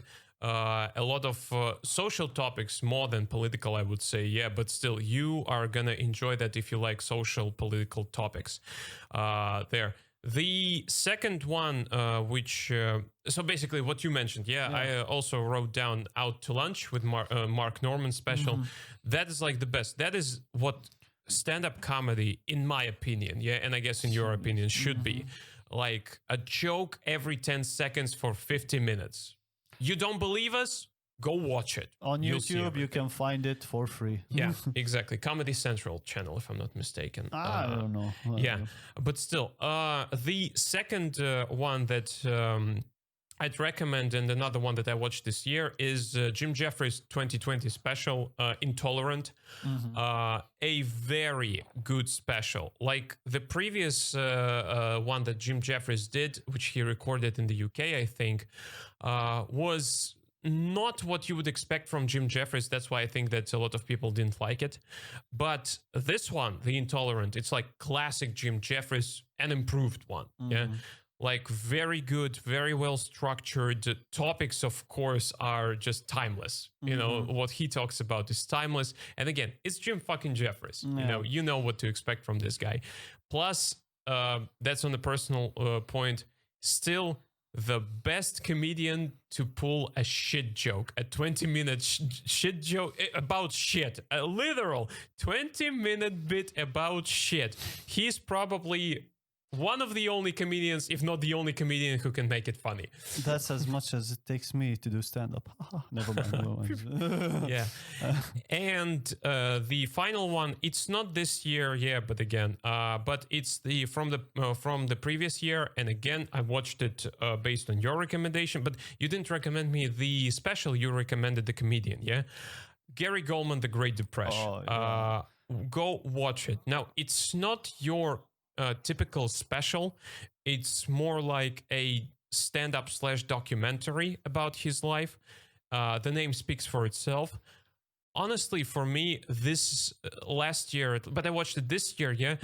It's for me that and Love is Evil is at the same level, but they are completely different because Titus, he basically makes it like Mark Normand. Yeah, Christopher Titus, Mark Normand, they do the same thing in terms of writing Joke jokes. per minute, you mean? Yeah, and stuff like that. The Great Depression is slightly, it's not slightly, it's very different. It has jokes, but more importantly, it has these ideas which flow into jokes, which make you actually think about stuff. Yeah, that's why I really loved it. Very difficult to call it a special, a typical comedy special, like I've already mentioned. By the yeah. way, that's But that is a very good thing. I definitely recommend you watching it. that's something funny in comedy. It's when like sometimes when I'm writing a joke, so it's so funny. On Sunday I did kind of like a small club thing, and I did one joke, so I will tell it here because it's funny when your joke reveals something or lets people understand something. And it's funny when people not only they don't get, they try to like, oh, but this. So, like, remember, I got this line from one of the comedians. I asked him, like, what's better, this or that?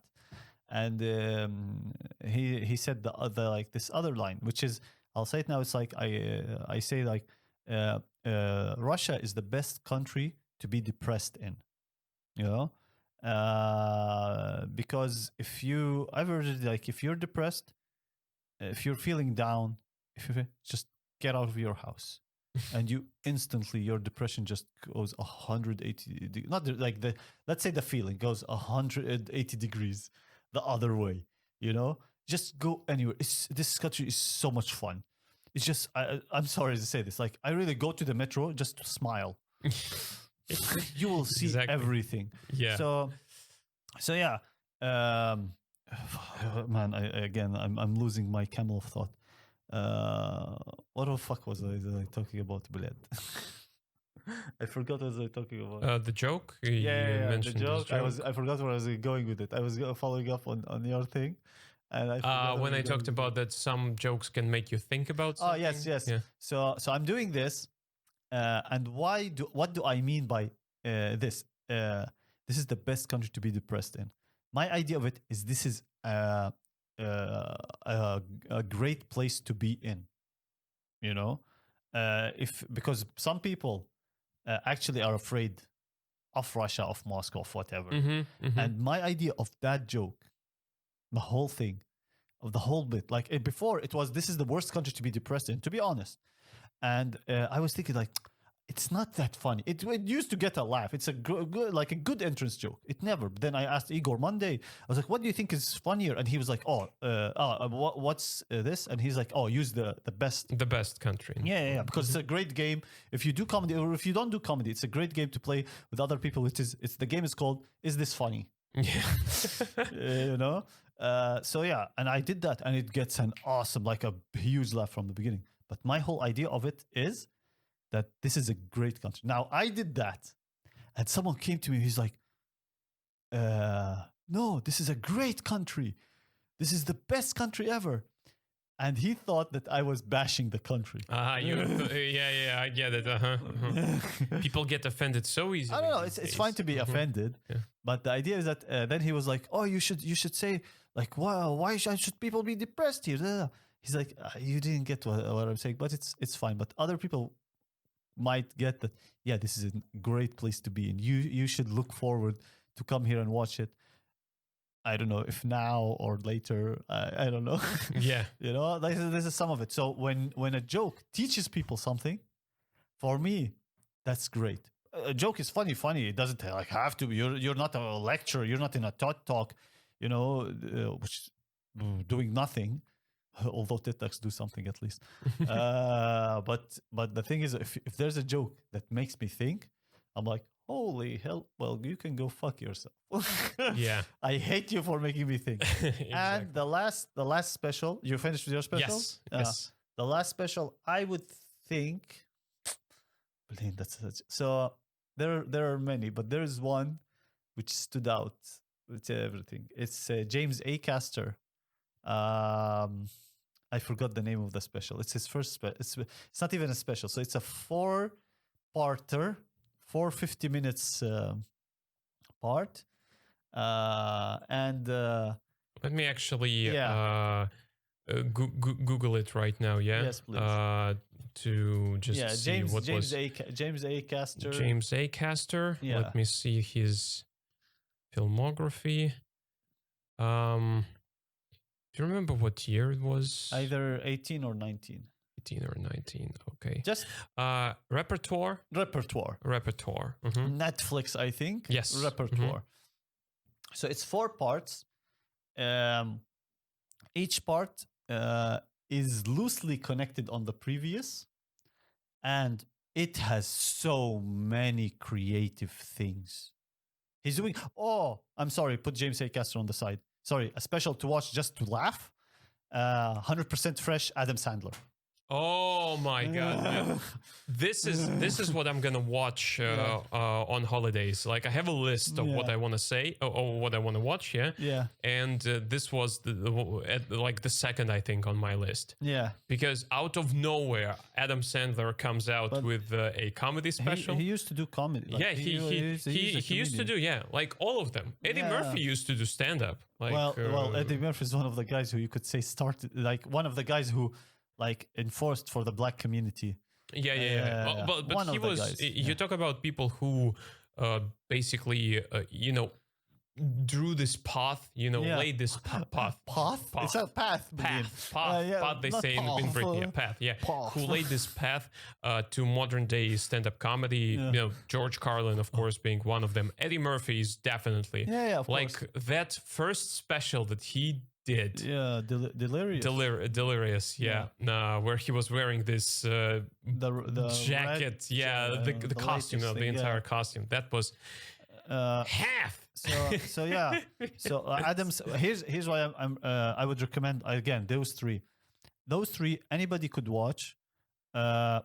Although they're like if you're gonna watch with kids, like watch it. So those three anybody could watch. Those three are so entertaining. They're both just comedy things that will make you laugh. You get what I'm saying? Yeah. They're like Adam Sandler. To have a good old time laugh. Adam. It's not so. Titus always has an idea in his specials. Okay, Adam Sandler and Mark Norman, their specials was just, hey guys, I'm gonna make you laugh today, and that was so fucking amazing. There's no like big reveal. There's nothing. It's just laugh, and that was why I fucking loved it. Yeah. So Christopher Titus, Love Is Evil. Mark Norman, Out to Lunch. Adam Sandler, 100% fresh. Yeah, definitely. Exactly. Very, very nice. And for the comedians that you can watch out for too, because I think that they're who are already kickstarting, to become very popular after years of hard work. I would actually pick out 3 of them: Joe List, Sam Morrill, and Dan Soder. Like those 3 guys, they are not quite popular as of late, but Dan Soder became very popular after a bit about Russian accent. I think they are popular, but in their own sphere, because they don't do stand-up in the sense. They're just... they do. Dan Soder, Sam Morrill, they are full-time comedians. So, for example... I think they write more than they get on. No, they are working comedians. Okay. No, Joe List, maybe. Yeah, Joe List, maybe, but Dan Soder, Sam Morrill, definitely. Yeah. So yeah, those are the three guys I would But they're not. recommend Oh, you sorry, watching. I'm sorry for interrupting. They're not up and coming. They're not up and coming, but I didn't say up and coming. They're kick-starting to become popular, like very popular. But I think they're already popular. Not quite, because for Mark, Okay, this is gonna be like another hour right now. yeah, for Mark Normand, yeah, the year that he actually became very popular, I'd say, is 2018. Like the second half of 2018 is when, like, millions of people learned who Mark Normand is. But before that, for 9 years, he had to do the shows, do the open mics, and he was featured on a lot of like good quality recorded shows for YouTube, for TV, and so on and so forth. Yeah, these three are the same. They are just right now. Millions of people are starting to learn who these guys are. So yeah, and they're pretty fucking hilarious. Like, so yeah, Interesting.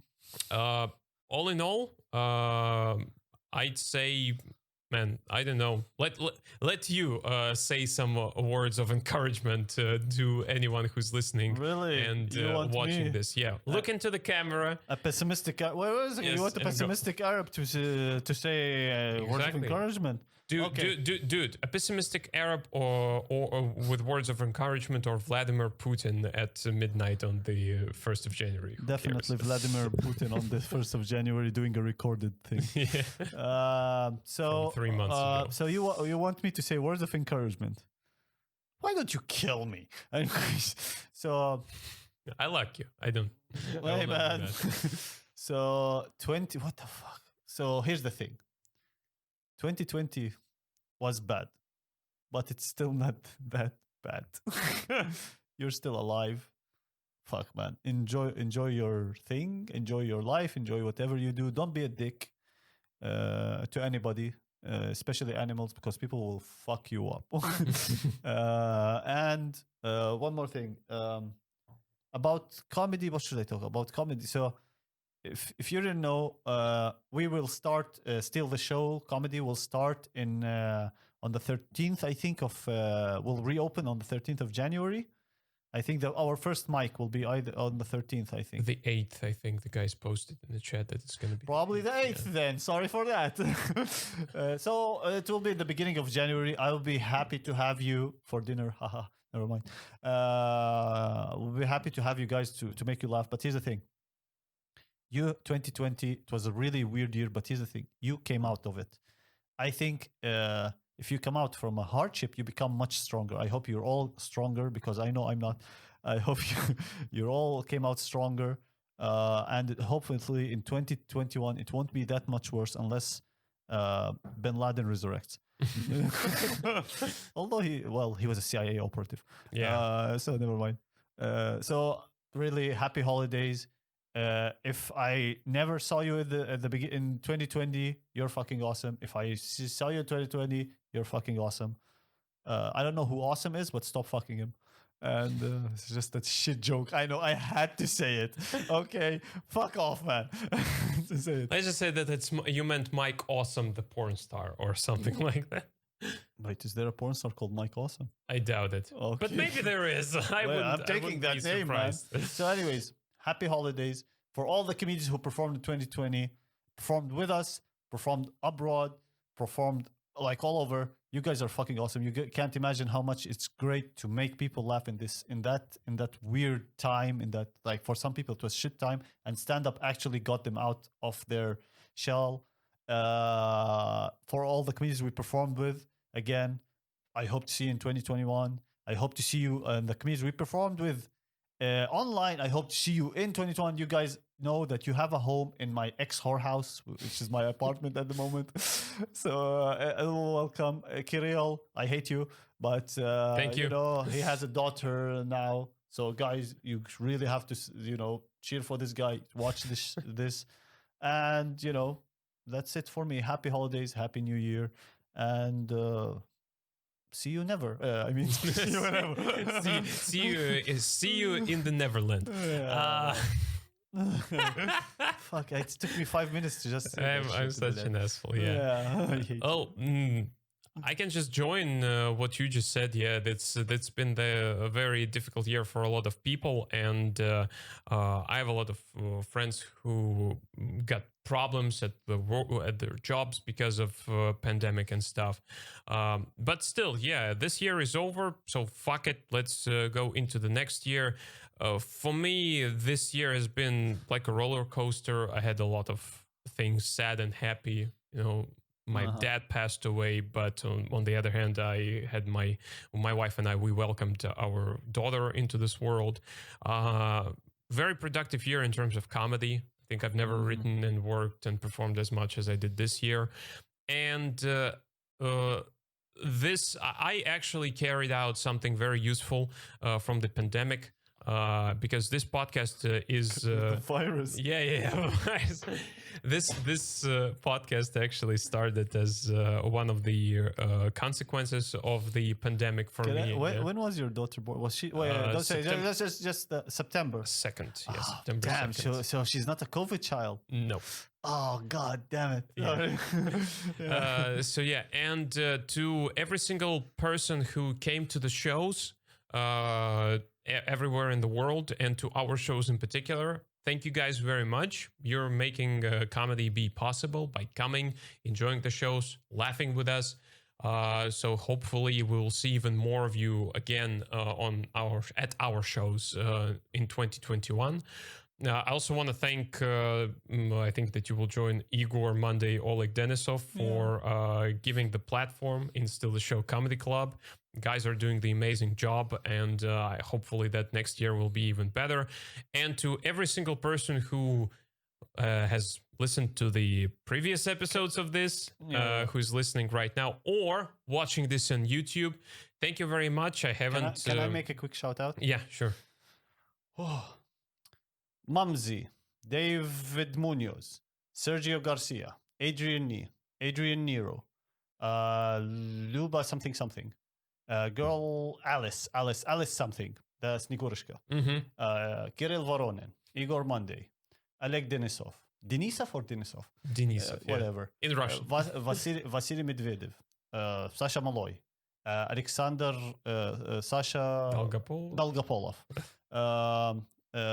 Moi. I'm forgetting people. 1 second. Holland. Malaysia, UK. I'm gonna fucking everybody. Cuba. Fidel Castro. San Francisco. Who else? Did I forget people? There's a guy, Arseny, Daria Polkina. I'm just trying to name every person who we performed with because you guys made me fucking laugh. It's really hard. Andrei Yuzhov, Yulia Arnautova. I'm gonna name everybody, my friend. Who else? Go for it. Have? Michael Bohr. Yeah. Americans. We said Sergio. Tyson from Africa. Yes, that's his name. Africa. Who else? Did we forget people? There's also another Kirill Kuznetsov. Yeah. Ilya something. I'm just naming now every performer who performed with us in 2020. Matt Price, a guy who made a small podcast, was fucking amazing. You guys just really made 2020 much easier for this dipshit. So thank you all. I love all of you. Yeah, and since we're doing also the video version of this podcast, this is going to continue. Every single episode which we will record in the future will be recorded on the video and uploaded onto our YouTube channel before the Punchline. I will leave the link to this video and to the channel in the description of this episode, in our groups of Contacti on Facebook, on my Twitter, and in the description of the audio version of this podcast on all the podcast platforms. So like they say, like this video and subscribe, guys. We're going to be posting not only the full versions, but also the highlights. And Natalia Karczmarek. We're going to be posting her as well. So we're going to be posting also highlights from the previous episodes and the new episodes, the most interesting moments of the podcasts. So thank you very much for being with us this year. Hopefully everything will be much better in the year 2021. And we'll see you next year, guys. For now, take care and, well, have a nice life.